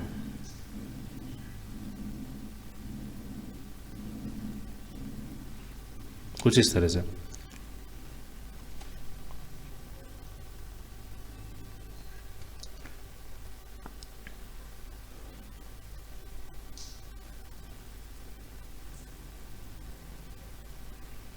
कुछ इस तरह से, ठीक है। इसका मतलब इलेक्ट्रिक फील्ड अगर वाई डायरेक्शन के अलोंग है तो मैग्नेटिक फील्ड आपका जेड डायरेक्शन के अलोंग होगा और प्रोपोगेशन आपका एक्स डायरेक्शन के अलोंग होगा। ये प्रोपोगेशन की डायरेक्शन है, इस तरफ वेव प्रोपोगेट कर रही है, ठीक है। आपको ध्यान रखना है इलेक्ट्रिक फील्ड की डायरेक्शन, मैग्नेटिक फील्ड की डायरेक्शन और उसके मूवमेंट की डायरेक्शन, अगर उसको हम सी से लिखें, ये तीनों म्यूचुअली परपेंडिकुलर होते हैं। एक एक्स के अलोंग होगा, एक वाई के अलोंग होगा, एक जेड के अलोंग होगा, ठीक है। और दूसरी बात आपको ध्यान ये रखनी है कि ई क्रॉस बी की जो डायरेक्शन होती है वो वेलोसिटी की डायरेक्शन में आती है। ये जो डायरेक्शन आती है ई क्रॉस बी की, ये किसकी डायरेक्शन है, वेलोसिटी की डायरेक्शन है उसकी, किस तरफ वेव मूव कर रही है, किस तरफ वेव प्रोपोगेट कर रही है। ये दो चीज़ें आपको ध्यान रखनी है, क्योंकि जो लाइट है वो अपने आप में क्या है, इलेक्ट्रोमैग्नेटिक वेव है। जो लाइट है वो अपने आप में क्या है, इलेक्ट्रोमैग्नेटिक वेव है। तो उसमें एक कंपोनेंट इलेक्ट्रिक फील्ड का होगा, एक कंपोनेंट मैग्नेटिक फील्ड का होगा। इलेक्ट्रिक फील्ड भी टाइम के साथ ऑसिलेट कर रहा होगा, मैग्नेटिक फील्ड भी टाइम के साथ ऑसिलेट कर रहा होगा, ठीक है। और ये एक दूसरे को सपोर्ट करेंगे और इस तरह सपोर्ट करेंगे ताकि वेव आगे की तरफ ये मूव करेगी, ठीक है। तो यहाँ टाइम और पोजीशन के साथ जो ऑसिलेट करने वाली चीज़ें हैं दो हैं आपके पास, एक इलेक्ट्रिक फील्ड भी है और एक मैग्नेटिक फील्ड भी है। तो यहाँ पे आंसर इन्होंने सिर्फ इलेक्ट्रिक फील्ड दिया है तो हम आंसर डी मार देंगे। अगर इसमें मैग्नेटिक फील्ड भी ऑप्शन दिया होता तो हम वो ऑप्शन भी करेक्ट करते, मैग्नेटिक फील्ड भी करेक्ट होता और इलेक्ट्रिक फील्ड का ऑप्शन भी करेक्ट होता, क्योंकि दोनों ही जो वो हैं वो टाइम और पोजीशन के साथ ऑसिलेट कर रहे हैं। अब आप ये मत समझना है यहाँ पे कि ये वाई दिया है और वाई एक्सिस के अलॉन्ग तो सिर्फ इलेक्ट्रिक फील्ड है तो आंसर सिर्फ इलेक्ट्रिक फील्ड होना चाहिए, ऐसा नहीं है। इस तरफ मैग्नेटिक फील्ड भी हो सकता है, ठीक है। इलेक्ट्रिक फील्ड हो सकता है इस तरफ हो, माइनस जेड की तरफ इलेक्ट्रिक फील्ड हो और ऊपर की तरफ वाई की तरफ जो हो मैग्नेटिक फील्ड हो, तब भी ई क्रॉस बी की डायरेक्शन इसी तरफ ही आएगी, ठीक है। क्लियर, बस ये दो चीजें ध्यान रखनी है, इलेक्ट्रिक फील्ड, मैग्नेटिक फील्ड और वेलोसिटी, ये तीनों म्यूचुअली परपेंडिकुलर होते हैं। और ई क्रॉस बी की जो डायरेक्शन है वो किसकी डायरेक्शन आएगी, वो वेलोसिटी की डायरेक्शन आएगी। Clear. Which of the following property show that light is a transverse wave, ठीक है। तो ये चीज़ आपको एकदम क्लियर होनी चाहिए कि जो पोलराइजेशन एक ऐसा फिनोमिना है जो कि ट्रांसवर्स वेव्स और लॉन्गिट्यूडनल वेव्स को डिफरेंशिएट कर सकता है। लॉन्गिट्यूडनल वेव्स जो होती हैं उनका पोलराइजेशन नहीं होता है, उनको पोलराइज नहीं किया जा सकता है, क्योंकि उसमें जो भी डिस्प्लेसमेंट है वो वेलोसिटी की डायरेक्शन के अलॉन्ग ही होता है। जिस डायरेक्शन में वेव मूव कर रही है, मान लीजिए इस डायरेक्शन में वेव मूव कर रही है तो डिस्प्लेसमेंट इसी डायरेक्शन के अलॉन्ग होगा। जैसे कि साउंड वेव्स हैं, साउंड वेव्स लॉन्गिट्यूडनल वेव्स होती हैं, उनको पोलराइज नहीं किया जा सकता। जब वेलोसिटी के परपेंडिकुलर डायरेक्शन में डिस्प्लेसमेंट होता है, ठीक है, उन वेव्स को हम पोलराइज कर सकते हैं। ठीक है, तो पोलराइजेशन एक ऐसा फिनोमेना है जो सिर्फ किसके लिए लगता है, सिर्फ ट्रांसवर्स वेव्स के लिए लगता है। ट्रांसवर्स वेव को ही पोलराइज किया जा सकता है, लॉन्गिट्यूडनल वेव्स को पोलराइज नहीं किया जा सकता। ठीक है, तो light is a transverse wave अगर शो करना है तो आंसर क्या होना चाहिए आपका, पोलराइजेशन। क्लियर। बाकी रिफ्लेक्शन, इंटरफेरेंस, डिफ्रैक्शन, ये सारे ये तीनों फिनोमेना ट्रांसवर्स और लॉन्गिट्यूडनल वेव्स दोनों में हो सकते हैं, लेकिन पोलराइजेशन सिर्फ किस में होता है, ट्रांसवर्स वेव्स में। नेक्स्ट क्वेश्चन करते हैं। When light is refracted into a medium, किसी मीडियम में लाइट रिफ्रैक्ट हो रही है। ठीक, अब वेवलेंथ और फ्रीक्वेंसी में आपको ऑप्शन दिए हैं, दोनों इंक्रीज कर जाएंगी कि वेवलेंथ इंक्रीज कर जाएगी, फ्रीक्वेंसी अनचेंज रहेगी, क्या होगा। ठीक है, तो वो देखते हैं जरा। जब भी कोई लाइट, मान लिया ये अलग मीडियम है और ये दूसरा मीडियम है, ये मान लिया एयर से किसी मीडियम जिसका रिफ्रैक्टिव इंडेक्स म्यू में लाइट वेव जो है वो एंटर कर रही है। ठीक है, तो एक चीज़ आपको हमेशा ध्यान रखनी है कि जो फ्रीक्वेंसी होती है किसी भी वेव की न्यू, वो कांस्टेंट रहती है, वो सोर्स पे डिपेंड करती है। फ्रीक्वेंसी किसी भी लाइट वेव की या किसी भी वेव की फ्रीक्वेंसी जो है वो सोर्स पे डिपेंड करती है, वो इस बात पे डिपेंड बिल्कुल नहीं करती कि अब जो वेव है वो किस मीडियम में प्रोपोगेट कर रही है। एक वेव एक मीडियम से दूसरे मीडियम, दूसरे मीडियम से तीसरे मीडियम, तीसरे मीडियम से चौथे मीडियम में मूव करती जाए, बाकी सब चीज़ें चेंज होंगी, उसकी वेलोसिटी चेंज होगी, वेवलेंथ चेंज होती जाएगी अकॉर्डिंगली, लेकिन जो फ्रीक्वेंसी है वो कांस्टेंट रहेगी और वो किस पे डिपेंड करती है, वो सोर्स पे डिपेंड करती है। क्लियर। तो एक चीज़ तो क्लियर हो गई कि ए ऑप्शन और डी ऑप्शन जो है ये दोनों रॉन्ग हो जाएंगे क्योंकि इनमें फ्रीक्वेंसी को चेंज किया गया है। ठीक है, इसमें कह दिया फ्रीक्वेंसी इंक्रीजेज, इसमें कह दिया फ्रीक्वेंसी डिक्रीजेज। ठीक है, अब जरा देखते हैं वेवलेंथ पे क्या इफेक्ट पड़ेगा। तो वेलोसिटी का इफेक्ट हमें पता होता है, अगर यहाँ पे एयर है, यहाँ पे मान लिया लाइट वेव की स्पीड c है, तो यहाँ पे जो इस मीडियम में जो स्पीड होगी v इक्वल टू क्या हो जाएगी, c बाई म्यू। म्यू क्या होगा, उसका रिफ्रैक्टिव इंडेक्स। ठीक है, वेलोसिटी की इक्वेशन क्या होती है, वेलोसिटी जो होती है वो होती है फ्रीक्वेंसी इंटू वेवलेंथ। ठीक, तो v की जगह हम क्या लिखेंगे, v की जगह लिखेंगे फ्रीक्वेंसी तो कांस्टेंट ही रहेगी, चाहे एयर में ले लो या आप मीडियम में ले लो, into wavelength of medium. Medium को कुछ कह देते हैं m। ठीक, c की जगह भी क्या लिखेंगे, frequency into wavelength in air divided by refractive index mu. तो फ्रीक्वेंसी से फ्रीक्वेंसी कैंसिल आउट हो जाएगा, तो वेवलेंथ जो आती है, वेवलेंथ किसी भी मीडियम में जो होती है वो वैक्यूम या एयर में जो वेवलेंथ होती है डिवाइडेड बाई म्यू के बराबर होती है, यानी वेवलेंथ कम हो जाती है, वेलोसिटी कम होगी, उसके करस्पॉन्डिंगली क्या कम हो जाती है, वेवलेंथ कम हो जाती है। ठीक, तो अगर रेयर मीडियम से डेंसर मीडियम में एंटर कर रही है, वैक्यूम या एयर से डेंसर मीडियम में एंटर कर रही है वो, तो वेवलेंथ क्या हो जाएगी, उसकी डिक्रीज हो जाएगी। ठीक है, तो wavelength decreases but frequency remains unchanged. क्या आंसर होगा इसका, सी पार्ट। ठीक, अच्छा एक चीज इन्होंने नहीं कहा है, इन्होंने ये कहा है कि मैंने light is refracted into a medium, किसी मीडियम में एंटर कर रही है, तो यहाँ पे ये अंडरस्टूड है कि वो वैक्यूम या एयर से किसी मीडियम में एंटर कर रही होगी, किसी दूसरे मीडियम से किसी और मीडियम में एंटर नहीं कर रही है। ठीक है, वैसे यहाँ पे इन्होंने यहाँ पे ये क्लियर दिया होना चाहिए कि light refracted into a medium from air या वैक्यूम।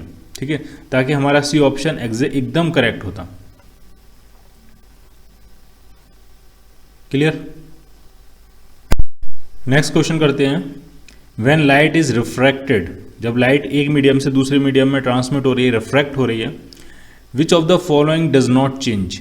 चार ऑप्शन दिए हैं, इसमें से क्या क्या चीज़ चेंज नहीं होगी। ठीक है, मान लिया लाइट ये किसी एक मीडियम में लाइट इंसिडेंट हुई है और ये दूसरे मीडियम में रिफ्रैक्ट हो गई है, इस तरह से मान लिया डेंसर मीडियम में रिफ्रैक्ट हो गई। ठीक है, यहाँ पे एयर होगी कुछ और ये कुछ मीडियम है, कुछ भी मीडियम हो सकता है, फॉर एग्जांपल ग्लास है। ठीक, तो ये ऑप्टिकली डेंसर मीडियम है, तो ये नॉर्मल की तरफ बेंट हो जाएगी लाइट बीम। ठीक, तो क्या क्या चीज़ें चेंज नहीं होंगी। ठीक है, तो वेवलेंथ हमने अभी देखा पिछले क्वेश्चन में कि वेवलेंथ चेंज हो जाती है। जो किसी भी मीडियम में वेवलेंथ होती है वो होती है वेवलेंथ इन वैक्यूम या एयर डिवाइडेड बाय उस मीडियम का refractive index. Wavelength basically decrease कर जाती है। ठीक, फ्रीक्वेंसी चेंज नहीं करती है, तो बी आंसर तो हो ही जाएगा आपका। फ्रीक्वेंसी क्यों नहीं चेंज करती है, क्योंकि फ्रीक्वेंसी किस बात पर डिपेंड करती है, सोर्स पर डिपेंड करती है। ये जो लाइट, ये जो बीम आ रही है, ये जो बीम आ रही है, ये किस सोर्स क्या है, इस सोर्स पर डिपेंड करेगी। ठीक है, फ्रीक्वेंसी मीडियम चेंज होने के साथ चेंज नहीं करती है, फ्रीक्वेंसी सोर्स पर डिपेंड करती है। ठीक है, तो बी आंसर क्लियर हो जाएगा आपका। ठीक है, सी ऑप्शन वेलोसिटी बिल्कुल चेंज कर जाती है, किसी भी मीडियम में जो वेलोसिटी होती है वो होती है वेलोसिटी इन एयर और वैक्यूम डिवाइडेड बाई म्यू। ठीक, जैसे जैसे ऑप्टिकल डेंसर मीडियम में वेव एंटर करती जाएगी, लाइट वेव, उसकी वेलोसिटी कम होती चली जाती है। ठीक, तो वेलोसिटी चेंज कर जाती है। एम्पलीट्यूड चेंज करता है कि नहीं करता है, ये आपको देखना है। ठीक है, तो एक चीज़ आप बताओ, एम्पलीट्यूड जो है वो डायरेक्ट एनर्जी या इंटेंसिटी से रिलेटेड होता है। जितना ज़्यादा एम्पलीट्यूड होगा उतनी ज़्यादा एनर्जेटिक होगी वो वेव। ठीक है, एम्पलीट्यूड के स्क्वायर के प्रोपोर्शनल होती है intensity.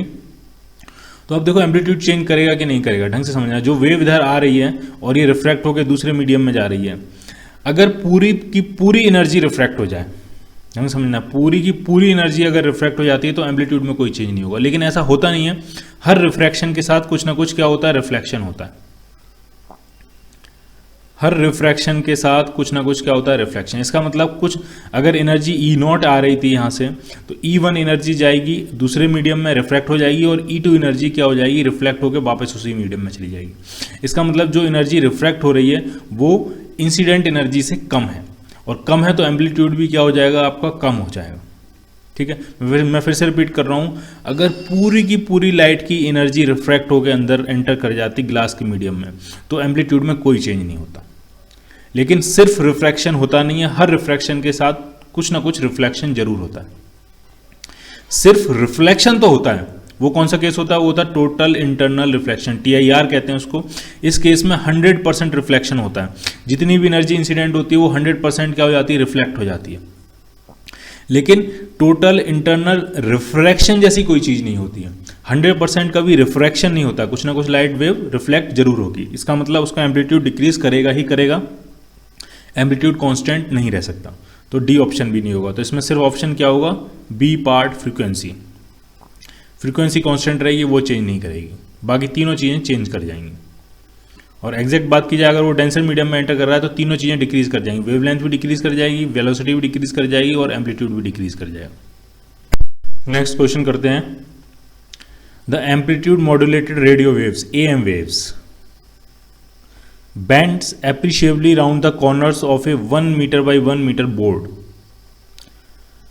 but the frequency modulated wave FM waves only negligibly bends। ठीक है, मतलब एक बोर्ड दिया है आपको, उसका साइज कितना दिया है, 1 मीटर बाई 1 मीटर, और जो AM वेव्स हैं वो बेंड कर जाती हैं एप्रिशिएबली। ठीक है, जबकि FM वेव जो हैं वो बेंड नहीं करती। जो फ्रीक्वेंसी मॉड्यूलेटेड वेव्स होती हैं, जैसे FM रेडियो में यूज़ की जाती हैं वो, ठीक है, तो वो बेंड नहीं करती हैं। ठीक है, हमने थ्योरी में पढ़ा था कि जब वेवलेंथ जो है वो उसी ऑर्डर की होती है जिस ऑर्डर का आपका जो हिंड्रेंस है, या जिस ऑर्डर का आपका पार्टिकल है, या जिस ऑर्डर का ऑब्जेक्ट है, ऑर्डर उसी ऑर्डर का होता है। साइज की ऑर्डर की होती हैं, तो वो वेव्स जो हैं वो डिफ्रैक्ट हो जाती हैं, बेंड कर जाती हैं। ठीक है, लाइट स्ट्रेट लाइन में क्यों ट्रेवल करती है, क्योंकि जिन ऑब्जेक्ट से हम उसको बेंड करने की कोशिश करते हैं उनका साइज काफ़ी बड़ा होता है। ठीक है, जब हम साइज, जैसे हम स्लिट है, जब हम सिंगल स्लिट लेते हैं, अगर साइज, इस सिंगल स्लिट का साइज जो है वो वेवलेंथ के ऑर्डर का हो, तो यहाँ से लाइट क्या कर जाएगी, लाइट बीम्स बेंड कर जाती हैं। फिर लाइट स्ट्रेट नहीं जाती है, स्ट्रेट तो जाती जाती है, कुछ लाइट बीम्स क्या कर जाती हैं, वो बेंड भी कर जाती हैं। ठीक है, तो बेंड होने के लिए ज़रूरी है कि जो भी आपका ऑब्स्टिकल है, जो भी आपका ऑब्जेक्ट है, उसका साइज वेवलेंथ के ऑर्डर का होना चाहिए, तो वो बेंड करेंगी। और अगर साइज वेवलेंथ के ऑर्डर से काफ़ी ज़्यादा है तो वो बेंड नहीं करेंगी।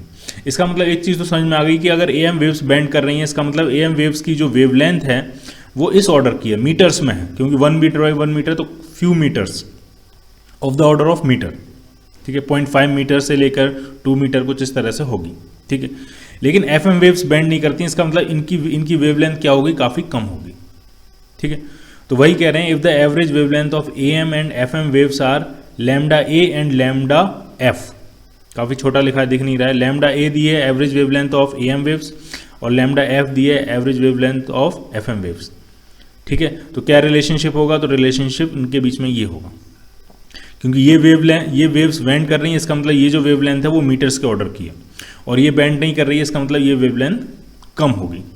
ठीक, तो lambda A must be greater than lambda F। तो क्या आंसर हो जाएगा इसका, A पार्ट।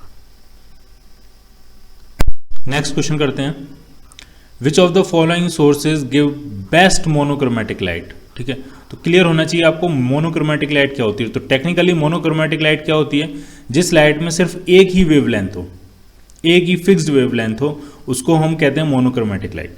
ठीक, लेकिन प्रैक्टिकली सिर्फ एक वेवलेंथ प्रोड्यूस कर पाना ऑलमोस्ट इम्पॉसिबल है।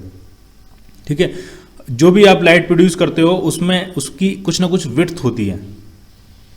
ठीक है, जैसे कि मान लिया 273 नैनोमीटर है, तो एग्जैक्टली 273 नैनोमीटर की लाइट आप प्रोड्यूस नहीं कर पाओगे, इसमें कुछ विड्थ होगी, यानी 237 नैनोमीटर की अगर आप लाइट प्रोड्यूस करना चाहते हो तो एग्जैक्टली 237 नैनोमीटर की लाइट प्रोड्यूस नहीं कर पाओगे, थोड़ी सी विड्थ होगी। ऐसा हो सकता है 237 से लेकर 238 तक उसके अंदर विड्थ हो, यानी कुछ वेव्स 237 की भी मिलेंगी, कुछ वेव्स 237.1 की भी मिलेंगी, कुछ वेव्स 237.2 की भी मिलेंगी, तो इसकी ये विड्थ है।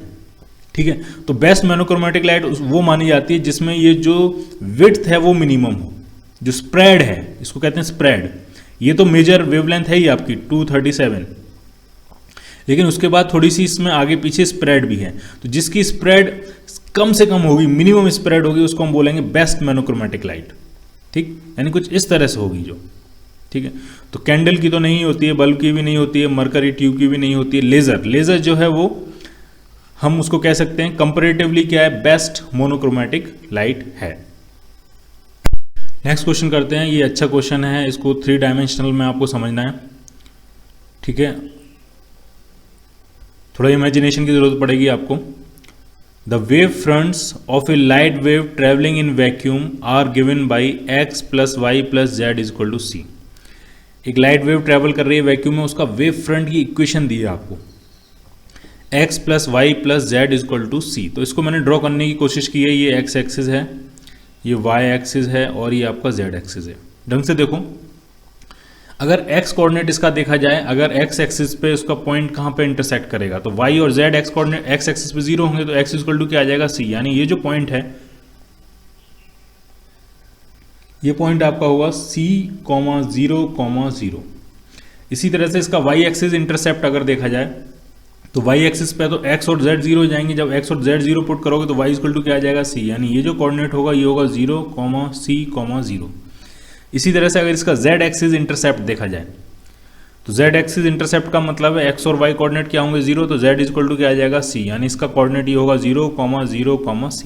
ठीक है, ये है आपका वेव फ्रंट, और ये वेव फ्रंट जो है वो सिमेट्रिक है, x, y और z इन तीनों में क्या है, वो सिमेट्रिक है। ठीक है, जो इंटरसेप्ट इसका x एक्सिस के अलोंग है वही इंटरसेप्ट इसका y एक्सिस पे, और वही इंटरसेप्ट इसका z एक्सिस पे। ठीक है, ये आपका वेव फ्रंट है और ये ऊपर की तरफ बढ़ रहा होगा। ठीक है, जैसे जैसे कांस्टेंट c बढ़ता चला जाएगा, अभी c यहाँ पे है, फिर c यहाँ पहुँचेगा। ठीक है, जब यहाँ पहुँचेगा तो ये वाला पॉइंट भी यहाँ पहुँच जाएगा और ये वाला पॉइंट भी यहाँ पहुँच जाएगा। ठीक है, ये और बाहर की तरफ आ जाएगा वेव फ्रंट, फिर ये पॉइंट यहाँ पहुँचेगा, इसी तरह से ये पॉइंट इधर पहुँचेगा, इस तरह से ये पॉइंट यहाँ पहुँचेगा, ये वेव फ्रंट और बाहर की तरफ आ जाएगा। ठीक है, तो ये इस तरह से मूव कर रहा होगा। जो रे की डायरेक्शन होगी वो वेव फ्रंट के परपेंडिकुलर होती है, सिंस वेव फ्रंट जो है वो सिमेट्रिक सिचुएशन है। ये ऐसा नहीं है एक्स एक्सिस की तरफ ज़्यादा बेंट है या बाई एक्सिस की तरफ ज़्यादा बेंट है, तीनों से ये इक्वली इंक्लाइंड है ये वेव फ्रंट। ठीक है, तो जो वेव की डायरेक्शन होगी वो वेव फ्रंट के परपेंडिकुलर होती है। ठीक है, तो वेव फ्रंट के परपेंडिकुलर अगर आप बनाओगे, इस वेव फ्रंट के परपेंडिकुलर अगर आप बनाओगे, तो वो जो परपेंडिकुलर लाइन होगी वो भी तीनों एक्सिस से इक्वली इंक्लाइंड होगी। अगर मैं इस सेंटर से, इस ओरिजिन से इस वेव फ्रंट पे परपेंडिकुलर ड्रॉ करूँ, वो जो परपेंडिकुलर की लाइन होगी वो x axis, y axis, z axis तीनों से इक्वली इंक्लाइंड होगी। ठीक है, अगर इसको आपको समझना है, अगर इसको हम 2D में समझने की कोशिश करें, मान लिया 2 डायमेंशनल पिक्चर है आपके पास, एक एक्स एक्सिस है और एक वाई एक्सिस है, और एक लाइन फ्रंट है, सरफेस फ्रंट नहीं है, मान लिया लाइन फ्रंट है।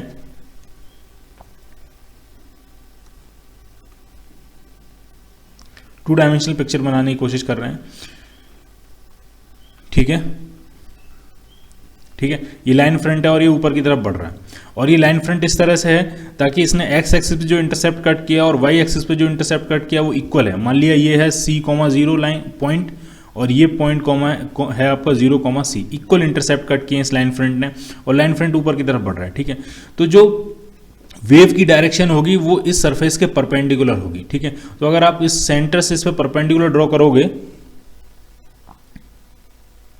अगर आप सेंटर से इस पे परपेंडिकुलर अगर आप ड्रॉ करोगे ये परपेंडिकुलर, तो ये इक्वली इंक्लाइंड होगा, जो एंगल यहां बनाएगा वही एंगल यहां बनाएगा, क्योंकि ये जो लाइन है उसने दोनों एक्सिस पे इक्वल इंटरसेप्ट कट किए, तो जो परपेंडिकुलर होगा वो भी दोनों एक्सिस के साथ इक्वल एंगल बनाएगा, ठीक है। अगर ये लाइन कुछ इस तरह से होती, ढंग से समझना है, अगर ये लाइन कुछ इस तरह से होती, मान लिया इसने एक्स एक्सिस पे इंटरसेप्ट ज़्यादा कट किया होता, वाई एक्सिस पे इंटरसेप्ट कम कट किया होता, ठीक है, तब आप इस पर अगर परपेंडिकुलर ड्रॉ करते ही तो इस पर परपेंडिकुलर कहीं इस तरह से आता, फिर इक्वल एंगल नहीं होते। जिसका इंटरसेप्ट ज़्यादा है, जिस तरफ इंटरसेप्ट बड़ा कट किया उधर का एंगल क्या होता है ज़्यादा, और जिधर इंटरसेप्ट कम कट किया उधर एंगल क्या होता कम, ठीक है। लेकिन हमारी यहाँ सिचुएशन जो है सिमेट्रिक सिचुएशन है, तीनों एक्सिस पे इक्वल इंटरसेप्ट कट किए हैं, इसका मतलब इस सरफेस की जो परपेंडिकुलर लाइन होगी जो कि लाइट वेव के ट्रैवलिंग की डायरेक्शन आपको बताएगी, क्योंकि वेव फ्रंट के परपेंडिकुलर जो लाइन होती है वही आपको ट्रैवलिंग की डायरेक्शन बताती है, प्रोपोगेशन की डायरेक्शन बताती है, लाइट वेव्स के मूवमेंट की डायरेक्शन बताती है। तो वो जो डायरेक्शन होगी वो एक्स एक्सिस, वाई एक्सिस और जेड एक्सिस के साथ इक्वल एंगल बनाएगी, ठीक। हमने मान लिया वो एंगल कितना है एल्फा, सॉरी हमने मान लिया वो एंगल कितना है एल्फा, ठीक है। हमें एल्फा एंगल ही फाइंड करना है, ठीक है, क्योंकि यही पूछा है the angle made by the direction of propagation of light with the x axis, x axis से वो एंगल कितना होगा वही आपसे पूछा गया, ठीक है। तो हमने 3D अगर आपने पढ़ा हो मैथमेटिक्स में, तो एक रिलेशनशिप होती है कि अगर कोई लाइन है, एक्स एक्सिस है, ये वाई एक्सिस है और ये जेड एक्सिस है, अगर कोई लाइन है, कोई भी लाइन 3D में कहीं भी है लाइन, अगर वो एक्स एक्सिस के साथ अल्फा एंगल बना रही है, वाई एक्सिस के साथ बीटा एंगल बना रही है और जेड एक्सिस के साथ ये गामा एंगल बना रही है, तो एक रिलेशनशिप होती है। वो रिलेशनशिप ये होती है कि cos square alpha plus cos square beta plus cos square gamma is equal to जो होता है वो 1 होता है।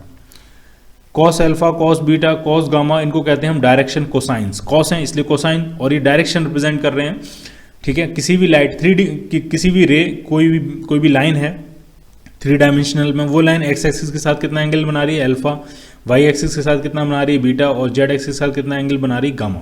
तो ये रिलेशनशिप होती है cos square alpha plus cos square beta plus cos square gamma is equal to 1 होता है। अगर आपने अभी तक नहीं पढ़ा तो आप आगे पढ़ोगे 3D में। और इनको cos alpha, cos beta, cos gamma, इनको हम कहते हैं डायरेक्शन कोसाइंस, ठीक। तो हमारी तो सिमेट्रिक लाइन है, हमारी लाइन ने तो एक्स एक्सिस के साथ भी एंगल एक ही बनाया है, वही एंगल वाई एक्सिस के साथ बनाया, वही एंगल जेड एक्सिस के साथ बनाया, यानी हमारे केस में अल्फा, बीटा और गामा तीनों क्या हैं, बराबर हैं। तो अगर इस इक्वेशन में अगर हम पुट करेंगे तो कॉस स्क्वायर अल्फा, ये भी क्या बन जाएगा आपका कॉस स्क्वायर अल्फा, और ये भी क्या बन जाएगा आपका कॉस स्क्वायर अल्फा, ये 1 है, तो 3 कॉस स्क्वायर अल्फा 1, तो कॉस स्क्वायर अल्फा कितना आ जाएगा आपका 1/3। तो कॉस अल्फा कितना आ जाएगा 1/√3, और हमको अल्फा चाहिए, तो अल्फा यहां से मिल जाएगा आपको, जो एंगल लाइट रे बनाएगी एक्स एक्सिस से या वाई एक्सिस से या जेड एक्सिस से, तो वो हो जाएगा कॉस इनवर्स 1/√3, ठीक। तो क्या ऑप्शन मिल जाएगा आपको, डी पार्ट ऑप्शन मिलेगा, लेकिन यहां पे क्या लगेगा एक अंडर रूट, ठीक। तो क्या आंसर मिल जाएगा आपको डी पार्ट, ठीक है। इसमें थोड़ी सी इमेजिनेशन की जरूरत थी क्योंकि 3D में आपको विजुलाइज करना है। नेक्स्ट क्वेश्चन करते हैं, the wave fronts of light coming from a distant source of unknown shape are nearly, ठीक है। एक डिस्टेंट सोर्स है, बहुत ज्यादा डिस्टेंस पे है और उसकी शेप आपको पता नहीं है, उसकी शेप कैसी है वो आपको पता नहीं है, ठीक है। तो एक चीज समझो, अगर कोई डिस्टेंट सोर्स है बहुत ज्यादा डिस्टेंस पे, और अगर आप यहाँ पे कहीं खड़े हुए हो तो आपके लिए तो वो तो पॉइंट सोर्स की तरह काम करेगा, उसकी शेप या साइज कैसा भी हो, लेकिन अगर बहुत ज़्यादा डिस्टेंस पे है तो आपके लिए वो कैसे बिहेव करेगा, पॉइंट सोर्स की तरह। और पॉइंट सोर्स से जो वेव फ्रंट्स आते हैं वो कैसे होते हैं, वो स्फेरिकल होते हैं, ठीक है। पॉइंट सोर्स से जो वेव फ्रंट आएंगे वो क्या होंगे, वो आपके स्फेरिकल होते हैं। लेकिन एक चीज़ आपको बताओ, जब तक ये वेव फ्रंट आप तक पहुँचेंगे तब तक वो बहुत बड़ा स्फीयर बना रहे होंगे, जैसे जैसे ये आगे बढ़ते जाएंगे इनका स्फेरिकल जो स्फीयर का साइज है, जो रेडियस है, वो बहुत ज़्यादा बढ़ती जाएगी, बहुत ज़्यादा होती जाएगी, ठीक। इस तरह से तो एक चीज़ बताओ, जब तक ये आप तक पहुंचेंगे तो आप तो इनका एक बहुत छोटा सा हिस्सा देख रहे होगे, पूरा वेव फ्रंट तो आप देख नहीं पाओगे, आप तो उसका बहुत छोटा सा हिस्सा यूज़ करोगे, ठीक है। और वो बहुत छोटा सा जो हिस्सा होगा वो ऑलमोस्ट प्लेन होगा, जैसे अर्थ की सरफेस है तो वो ऑलमोस्ट स्फेरिकल, लेकिन हम छोटा सा हिस्सा देख पाते हैं तो वो हमें कैसा दिखता है, एकदम फ्लैट दिखती है, फ्लैट लैंड की तरह दिखती है, ठीक है। उसी तरह से यहाँ पे है कि वेव फ्रंट, अगर आप पूरा वेव फ्रंट देखोगे तो वो स्फेरिकल होगा, ऑलमोस्ट स्फेरिकल होगा। लेकिन अगर आप उसका छोटा सा हिस्सा देखोगे तो वो इतना बड़ा स्फीयर है कि अगर आप उसका छोटा सा हिस्सा देखोगे तो वो कैसा दिखेगा, ऑलमोस्ट आपको प्लेन दिखेगा, ठीक है। तो इसका आंसर क्या होगा, plane. The wave front of light coming from a distant source of unknown shape are nearly plane. Clear. Next question करते हैं। The inverse square law of intensity. Inverse square law intensity का वो क्या होता है कि इंटेंसिटी किसके proportional होती है, 1/r² के। इनवर्स स्क्वायर लॉ 1/r² के प्रोपोर्शनल होती है। जैसे जैसे r इंक्रीज होता जाएगा इंटेंसिटी जो है वो डिक्रीज होती जाएगी, और किस पैटर्न में डिक्रीज करेगी तो वो क्या है, प्रोपोर्शनल टू 1/r²। अगर r डबल करोगे तो इंटेंसिटी 1/4 टाइम्स हो जाएगी। इज वैलिड फॉर ए, ये r नहीं होगा यहाँ पे, is valid for a point source, line source, plane source और सिलेंड्रिकल सोर्स, ठीक है। तो आप देखो इंटेंसिटी क्या होती है, इंटेंसिटी जो होती है वो होती है पावर अपॉन एरिया, ठीक। अगर मान लिया एक पॉइंट सोर्स है जिसकी पावर P है, ठीक है, अगर आप यहाँ से r डिस्टेंस पे जाओगे तो ये जो पावर P जो पावर है, जो वहाँ से एनर्जी एमिट हो रही है, वो कितने रीजन में डिस्ट्रीब्यूट हो गई, कितने सरफेस पे डिस्ट्रीब्यूट हो रही है। तो ये जो सरफेस होगा ये स्फेरिकल सरफेस होगा, और जिसका एरिया होता है 4πr²। तो इंटेंसिटी जो हो जाएगी वो हो जाएगी पावर अपॉन एरिया। एरिया कितना, एरिया 4πr², ठीक है। अगर हम माने सोर्स की पावर कांस्टेंट है, कांस्टेंट पावर एमिट कर रहा है, कांस्टेंट एनर्जी पर सेकंड एमिट कर रहा है, तो वो एनर्जी कितने रीजन पे डिस्ट्रीब्यूट हो रही है, तो वो रीजन क्या है, 4πr², ठीक है। अगर पावर कांस्टेंट है तो इंटेंसिटी किसके प्रोपोर्शनल आ रही है, 1/r² के, ठीक है। तो ये सिर्फ किस केस में पॉसिबल होता है, जबकि आपका जो एनर्जी सोर्स है, जो लाइट सोर्स है, वो क्या हो, वो एक पॉइंट सोर्स हो, ठीक। तो आंसर क्या होगा इसका, ए पार्ट, ठीक। अगर कोई लाइन सोर्स है, अगर सोर्स आपका लाइन सोर्स है, ठीक है, मान लिया काफ़ी लंबा काफ़ी बड़ा ये सोर्स है, ठीक है, और यहाँ इससे r डिस्टेंस पे अगर आपको इंटेंसिटी देखनी है, और ये मान लिया पावर P एमिट कर रहा है, इसकी जो पावर होगी वो एक फिक्स पावर नहीं होगी, इसकी पावर होगी पावर पर यूनिट लेंथ। तो मैंने मान लिया P जो है वो पावर एमिट कर रहा है पर यूनिट लेंथ, यानी P वॉट पर मीटर। यानी अगर इस सोर्स का आप 1 मीटर कट करोगे तो वो 1 मीटर कितनी पावर एमिट कर रहा है, P वॉट पर मीटर। 2 मीटर करोगे तो 2P टाइम्स 2P वॉट पर, ठीक है, 2P वॉट हो जाएगी वो, ठीक है। तो इसकी जो पावर है वो एक फिक्स पावर नहीं है, वो बेसिकली उसकी लेंथ पर डिपेंड कर रही है। जैसे ट्यूबलाइट है, ठीक है, ट्यूबलाइट है तो ट्यूबलाइट में आप कितनी ट्यूबलाइट की लेंथ यूज़ कर रहे हो उसके हिसाब से वो पावर एमिट कर रही होगी, ठीक है। तो ट्यूबलाइट अगर है तो उसको हम डिफाइन कर सकते हैं कि ट्यूबलाइट की जो पावर है वो हम डिफाइन कर सकते हैं कि वो कुछ होगी P वॉट पर मीटर। ट्यूबलाइट की अगर हम 1 मीटर लेंथ लें तो इतनी पावर वो यूज़ करेगा, इतनी पावर वो एमिट कर रहा होगा, ठीक है। तो इससे r डिस्टेंस पे कितनी इंटेंसिटी होगी, तो इसके लिए हम क्या बनाएंगे, इसके लिए हम एक सिलेंड्रिकल सरफेस बनाएंगे, एक सिलेंड्रिकल सरफेस लेंगे और सिलेंडर की लेंथ मान लेते हैं L। क्लियर। तो कितनी पावर एमिट कर रहा होगा, तो P वॉट पर मीटर है, तो L लेंथ की का अगर आपने ये लाइन सोर्स लिया है तो वो कितनी पावर एमिट करेगा, P इंटू L। और ये पावर कितने एरिया पे डिस्ट्रीब्यूट हो रही है, तो वो जो एरिया है वो एरिया है आपका 2πrl, ठीक। तो इंटेंसिटी क्या हो जाएगी, इंटेंसिटी हो जाएगी पावर अपॉन एरिया। पावर कितनी है, P इंटू L, और एरिया कितना है, एरिया है 2πrl। तो L से L कैंसिल हो जाएगा, तो जो इंटेंसिटी आ रही है आपकी वो किसके प्रोपोर्शनल आ रही है, वो 1/r के प्रोपोर्शनल आ रही है, ठीक है। तो पॉइंट सोर्स में ध्यान रखना, पॉइंट सोर्स में जो इंटेंसिटी है वो 1/r² के प्रोपोर्शनल होती है। लाइन सोर्स में जो इंटेंसिटी होती है वो 1/r के प्रोपोर्शनल होती है। हमें सिर्फ पूछा है कि 1/r² के प्रोपोर्शनल कब होगी, तो आंसर क्या होगा आपका, पॉइंट सोर्स। अगर यहाँ होता 1/r के प्रोपोर्शनल के कब होगी, तो यहाँ पे आंसर क्या बन जाता है आपका, लाइन सोर्स। क्लियर, ठीक है। इसी तरह से अगर आप प्लेन सोर्स पे जाओगे, प्लेन शीट है, मान लिया एक शीट है, इल्यूमिनेटिंग शीट है, और ये काफ़ी बड़ी है साइज में, और ये अपनी लाइट बीम जो है वो एमिट कर रही है, लाइट किसी भी तरह की एनर्जी जो है वो एमिट कर रही है। तो इस केस में जो इंटेंसिटी होती है वो कांस्टेंट होती है, वो पोजीशन के साथ वेरी नहीं करती है। यहाँ पे इंटेंसिटी देखो, यहाँ देखो, यहाँ देखो, सब जगह इंटेंसिटी क्या रहेगी, सेम रहेगी। ठीक है, तो इंटेंसिटी आर पे डिपेंड ही नहीं करती। क्लियर? तो हमें तो सिर्फ 1/r² पूछा, तो आंसर सिर्फ क्या हो जाएगा आपका, पॉइंट सोर्स। नेक्स्ट क्वेश्चन करते हैं। Two sources are called coherent if they produce waves. Coherent की डेफिनेशन क्या थी? तो कोहेरेंट की डेफिनेशन बेसिकली ये थी कि जो दो वेव्स हैं, दो वेव्स को अगर हम कोहेरेंट तब बोलेंगे, या दो सोर्स को हम कोहेरेंट तब बोलेंगे जब वो जो वेव प्रोड्यूस कर रहे हैं उनके बीच में जो फेज डिफरेंस है वो कांस्टेंट रहे। जो डेल्टा फाई है, जो फेज डिफरेंस है, वो क्या रहे, वो कांस्टेंट रहे, वो टाइम के साथ वेरी ना करे। जो भी इनिशियल फेज डिफरेंस है वही किसी भी टाइम टी पे फेज डिफरेंस रहे। ठीक है, फेज डिफरेंस टाइम के साथ वेरी ना करे, वो कांस्टेंट रहे। ठीक है, तो हम बोलेंगे कि वो दोनों सोर्स क्या हैं, कोहेरेंट हैं।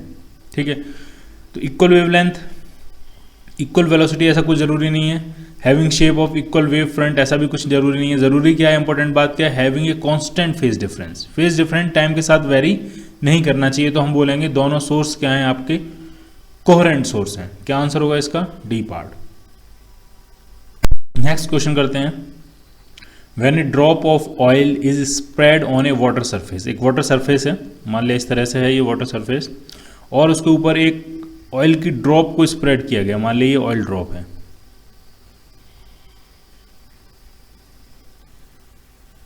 ठीक है, it displace beautiful colours in day light because of. ठीक है, तो आपने देखा होगा अगर बारिश होती है और अगर कहीं पेट्रोल वगैरह थोड़ा सा गिर जाता है तो वहाँ पे कई सारे कलर्स जो हैं वो प्रोड्यूस होते हैं। ठीक है, पूरा स्पेक्ट्रम दिखता है आपको कलर्स का। तो ऐसा क्यों होता है, तो आप ढंग से समझना ऐसा क्यों होता है। मान लिया ये लाइट रे आ रही है, ठीक है, सन रेज आ रही हैं। ठीक है, अभी जैसे ही मीडियम चेंज होगा, ये मीडियम में एंटर करेंगी तो ये बेंट हो जाएगी, क्योंकि ये डेंसर मीडियम है। कितने एंगल पे बेंट होगी ये इस बात पर डिपेंड करता है कि उसका रिफ्रैक्टिव इंडेक्स कितना है। क्लियर? जितना ज़्यादा रिफ्रैक्टिव इंडेक्स होगा उतना ज़्यादा ये लाइट वेव्स क्या कर जाएंगी, बेंड कर जाएंगी। लेकिन ये जो रिफ्रैक्टिव इंडेक्स है ये वेवलेंथ पे भी डिपेंड करता है। ठीक है, इसका जो रिलेशनशिप होती है कुछ इस तरह से होती है, some constant a plus some constant b upon lambda square plus some constant c upon lambda to power 4, कुछ इस तरह की रिलेशनशिप आगे बढ़ती है, डॉट डॉट डॉट। ठीक है, तो ये जो रिफ्रैक्टिव इंडेक्स है किसी भी मीडियम का, ये इस बात पे भी डिपेंड करता है कि उस मीडियम में जो लाइट आ रही है उसकी वेवलेंथ क्या है। और अगर वेवलेंथ अलग अलग होगी तो रिफ्रैक्टिव इंडेक्स भी उस मीडियम का अलग अलग होगा। अलग अलग वेव के लिए अलग अलग रिफ्रैक्टिव इंडेक्स होगा। जो सनरे आ रही है उसमें तो सारी लाइट्स होती हैं। ठीक है, वॉयलेट से लेकर रेड तक पूरा स्पेक्ट्रम ही होता है सनरेज के अंदर। तो यहाँ से जो लाइट एंटर करेंगी वो अलग अलग एंगल पे बेंड करेंगी, कोई ज़्यादा बेंड करेगी, कोई कम बेंड करेगी। ठीक है, अच्छा, और रिफ्लेक्शन भी साथ में हो रहा होगा। कुछ एक बीम तो यहाँ से रिफ्लेक्ट हो जाएगी, ठीक है, फिर यहाँ से कुछ बीम्स रिफ्लेक्ट होंगी, ये भी रिफ्लेक्ट होगी, कुछ अंदर ट्रांसमिट भी कर जाएंगी। जो ट्रांसमिट करेंगी तो वो ग्राउंड जो भी सरफेस होगी, ठीक है, वहाँ से भी रिफ्लेक्ट करके वो वापस आएंगी। तो इस तरह से ये जो बीम्स हैं, ये जो वाइट लाइट आ रही थी वो बेसिकली अलग अलग कलर्स में क्या हो गई, ये डिफ्रेंशिएट हो गई है। ठीक है, तो यहाँ पे क्या होगा स्क्रीन पे, यहाँ पे अगर हम स्क्रीन लगाएं तो यहाँ पे स्क्रीन पे क्या होगा कि रेड लाइट का मैक्सिमा कहीं बनेगा, कहीं ब्लू लाइट का मैक्सिमा बनेगा, कहीं येलो लाइट का मैक्सिमा बनेगा, कहीं पे वॉयलेट लाइट का मैक्सिमम बनेगा, कहीं पे ग्रीन लाइट का मैक्सिमम बनेगा। इस तरह से अलग अलग पोजीशन पे अलग अलग कलर्स के मैक्सिमा यहाँ पे बनेंगे। जब ये वेव्स आगे जाके इंटरफेयर करेंगे, इंटरफ्रेंस होगा इनके बीच में, तो ये अलग अलग पोजीशन पे अपने मैक्सिमम बनाएंगी। ठीक है, तो बेसिकली यही वो जो कलर्स हैं, यही वो कलर्स होते हैं। जब ह्यूमन आई देख रही होती है इनको, ये मान लिया ह्यूमन आई है इस तरह से, ठीक है, तो आई की अलग अलग पोजीशन पे अलग अलग मैक्सिमा क्रिएट हो रहे होते हैं। यहाँ पे रेड का मैक्सिमा क्रिएट हो रहा है, यहाँ किसी और कलर का मैक्सिमा क्रिएट हो रहा है, यहाँ पे किसी और कलर का मैक्सिमा क्रिएट हो रहा है। ठीक है, तो आई को क्या दिखता है, आई को पूरा एक स्पेक्ट्रम सा दिखता है। ठीक है, क्लियर? तो ये हो किसकी वजह से रहा, ये हो रहा है इंटरफेरेंस की वजह से। ठीक है, अलग अलग लाइट बीम्स अलग अलग पोजीशन पे इंटरफेयर करके अलग अलग मैक्सिमा बना रही हैं। क्लियर? नेक्स्ट क्वेश्चन करते हैं। To coherent sources of different intensities send waves which interfere। दो कोहेरेंट सोर्स हैं, कोहेरेंट का मतलब उनका जो भी फेज डिफरेंस होगा वो कांस्टेंट रहेगा, वो टाइम के साथ वेरी नहीं करेगा, और अलग अलग इंटेंसिटी के हैं। मान लिया एक कोहेरेंट सोर्स है, उसकी इंटेंसिटी I1 है, एक कोहेरेंट सोर्स है, उसकी इंटेंसिटी I2 है, और ये वेव्स सेंड कर रहे हैं और वो वेव्स आपस में क्या कर रही हैं, इंटरफेयर कर रही हैं। ठीक है, the ratio of maximum intensity to the minimum intensity is 25। I max, जो भी इनके इंटरफेरेंस से मैक्सिमम इंटेंसिटी प्रोड्यूस होगी और जो भी इनके इंटरफेरेंस से मिनिमम इंटेंसिटी प्रोड्यूस होगी, उनका जो रेशियो दिया है वो 25 दिया है, यानी 25:1 दिया हुआ है आपको। ठीक है, the intensities of the sources are in ratio, आपको I1/I2 बताना है, जो सोर्स की इंटेंसिटी है उनका रेशियो बताना है I1:I2। ठीक है, तो आई मैक्स क्या होता है, जो मैक्सिमम इंटेंसिटी होती है वो बेसिकली होती है √I1 प्लस √I2 का होल स्क्वायर, और जो मिनिमम इंटेंसिटी होती है वो बेसिकली होती है √I1 डिफरेंस √I2 का होल स्क्वायर। तो मैंने मान लिया I1 बड़ा है, तो हो जाएगा √I1 माइनस √I2 का होल स्क्वायर। क्लियर, और ये आपको कितना दिया है, ये आपको दिया 25:1। ठीक, तो अगर हम अंडर रूट ले लें दोनों तरफ तो ये आ जाएगा √I1 प्लस √I2, और इस तरफ आ गया I2, इस तरफ आ गया √I1 माइनस √I2, और इनका जो रेशियो आ जाएगा वो क्या आ जाएगा 5:1। मैंने अंडर रूट ले लिया। ठीक है, अब इसको थोड़ा सा सॉल्व कर लेते हैं, तभी आपको क्रॉस मल्टीप्लाई कर लेते हैं। तो I1 प्लस I2 जो आ रहा है वो आपका आ जाएगा 5 times √I1 minus 5 times √I2। I1 वाले टर्म्स एक तरफ लिख लेते हैं, I2 वाले टर्म्स एक तरफ लिख लेते हैं। तो I2 वाला इधर ले आते हैं, तो ये हो जाएगा 6I2, और इस तरफ क्या हो जाएगा, इस तरफ हो जाएगा 4I1। कैंसिल कर लेते हैं, 3 टाइम्स, ये 2 टाइम्स, और अगर स्क्वायर कर दें अब इसको हम, तो ये आ जाएगा 9I2 इज इक्वल टू आ जाएगा 4I1। तो I1/I2 कितना आ गया, तो I1/I2 आ जाएगा 9:4। तो उनकी इंटेंसिटीज का, उन दोनों कोहेरेंट सोर्सेज की इंटेंसिटीज का जो रेशियो है वो क्या आएगा 9:4। क्लियर, तो क्या आंसर मिल जाएगा आपको, सी पार्ट। नेक्स्ट क्वेश्चन करते हैं। The slits in a Young double slit experiment have equal width and the source is placed symmetrically with respect to the slits. दो स्लिट्स हैं यंग्स डबल स्लिट एक्सपेरिमेंट में, और इनकी width equal है S1 और ये क्या है S2, और जो सोर्स है वो सिमेट्रिकली प्लेस किया गया, यानी जितनी डिस्टेंस S1 से है उतनी डिस्टेंस उस सोर्स की S2 से है। ठीक, ताकि S1 और S2 पे जो सोर्स से वेव्स पहुंच रही हैं, लाइट वेव्स, उनकी इंटेंसिटी क्या हो, बराबर हो। ठीक है, ठीक है, अगर हम माने S1 से जाने वाली वेव की इंटेंसिटी I1 है, I है, तो S2 से भी निकलने वाली वेव्स की इंटेंसिटी क्या होगी, I ही होगी। ठीक है, the intensity at the central fringe is I0। Central fringe की जो इंटेंसिटी है वो है I0। ठीक है, सेंट्रल फ्रिंज जो होती है, सेंट्रल मैक्सिमा जिसको हम कहते हैं, वो वहाँ पे इंटेंसिटी होती कितनी है, अगर हम I के टर्म्स में देखें तो वहाँ पे इंटेंसिटी मैक्सिमम इंटेंसिटी होती है, और वो मैक्सिमम इंटेंसिटी कितनी होगी, तो वो होगी √I प्लस √I का होल स्क्वायर। तो ये आपका बन जाएगा 4 टाइम्स I, और ये मैक्सिमम इंटेंसिटी कितनी दी है आपको, I0। तो यहाँ से हम क्या फाइंड कर सकते हैं, यहाँ से हम एक स्लिट की जो इंटेंसिटी होगी स्क्रीन पे वो फाइंड कर सकते हैं, और वो कितनी आ जाएगी, I0/4।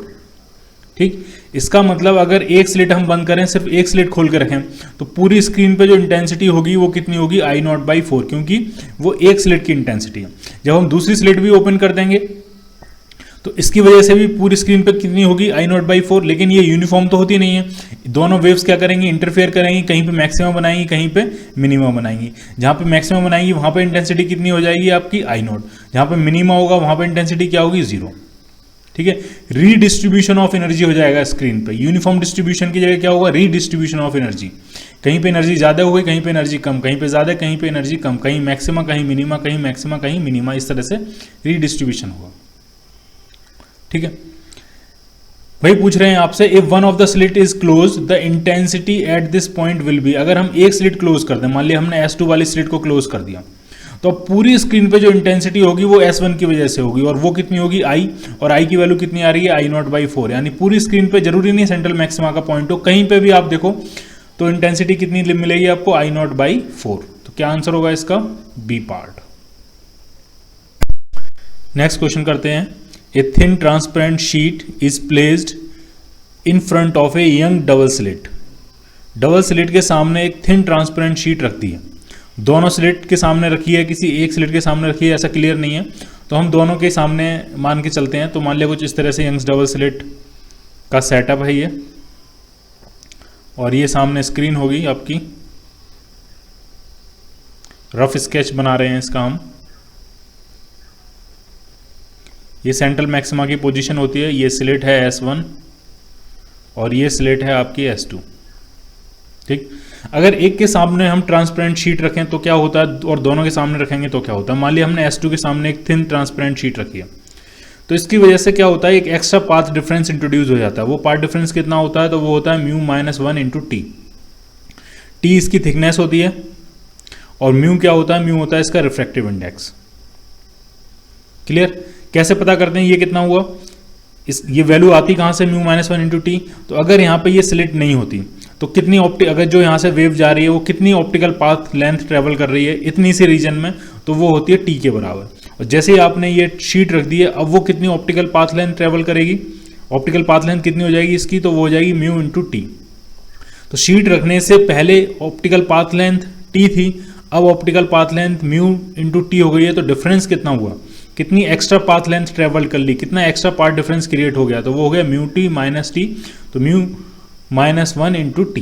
ठीक है, तो किसी भी शीट को लगाने से उस वेव में एक्स्ट्रा पाथ लेंथ, वो वेव कितनी एक्स्ट्रा पाथ लेंथ ट्रेवल करती है, कितना एक्स्ट्रा पाथ डिफरेंस आ जाता है उस वेव में, तो वो होता है म्यू माइनस 1 इंटू टी।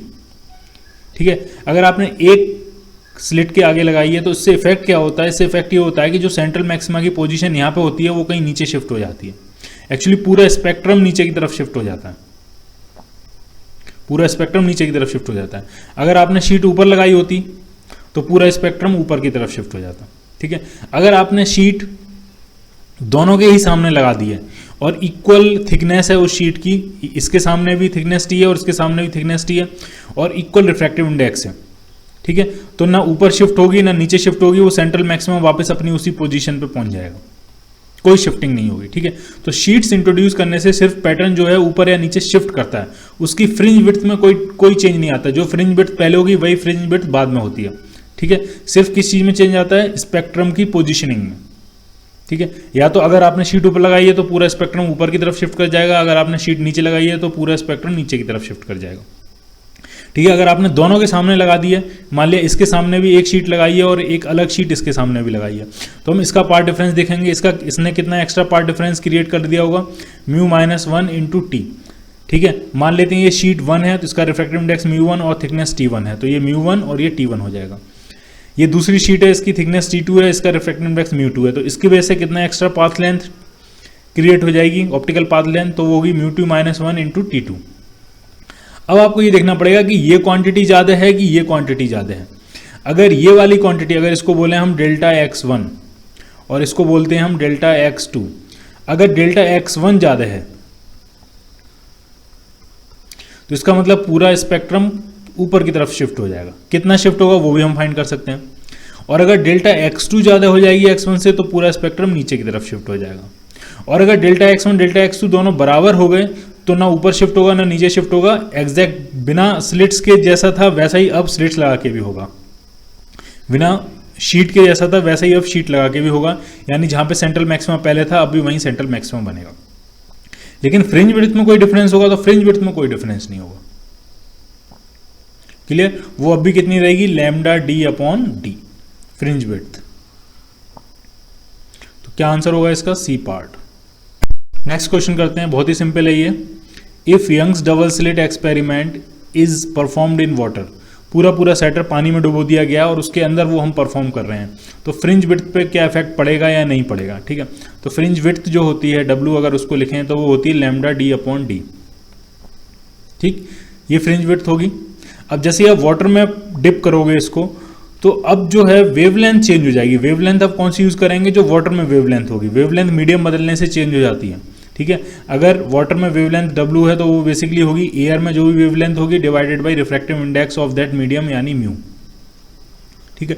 तो वाटर में डिप करते ही जो आप लाइट यूज़ कर रहे हो उसकी वेवलेंथ कम हो जाएगी, और वेवलेंथ कम हो जाएगी तो उसकी फ्रिंज विड्थ भी कम हो जाएगी, क्योंकि फ्रिंज विड्थ डायरेक्टली किसके प्रोपोर्शनल होती है, वेवलेंथ के, ठीक। तो fringe width will decrease, A answer हो जाएगा इसका। क्लियर।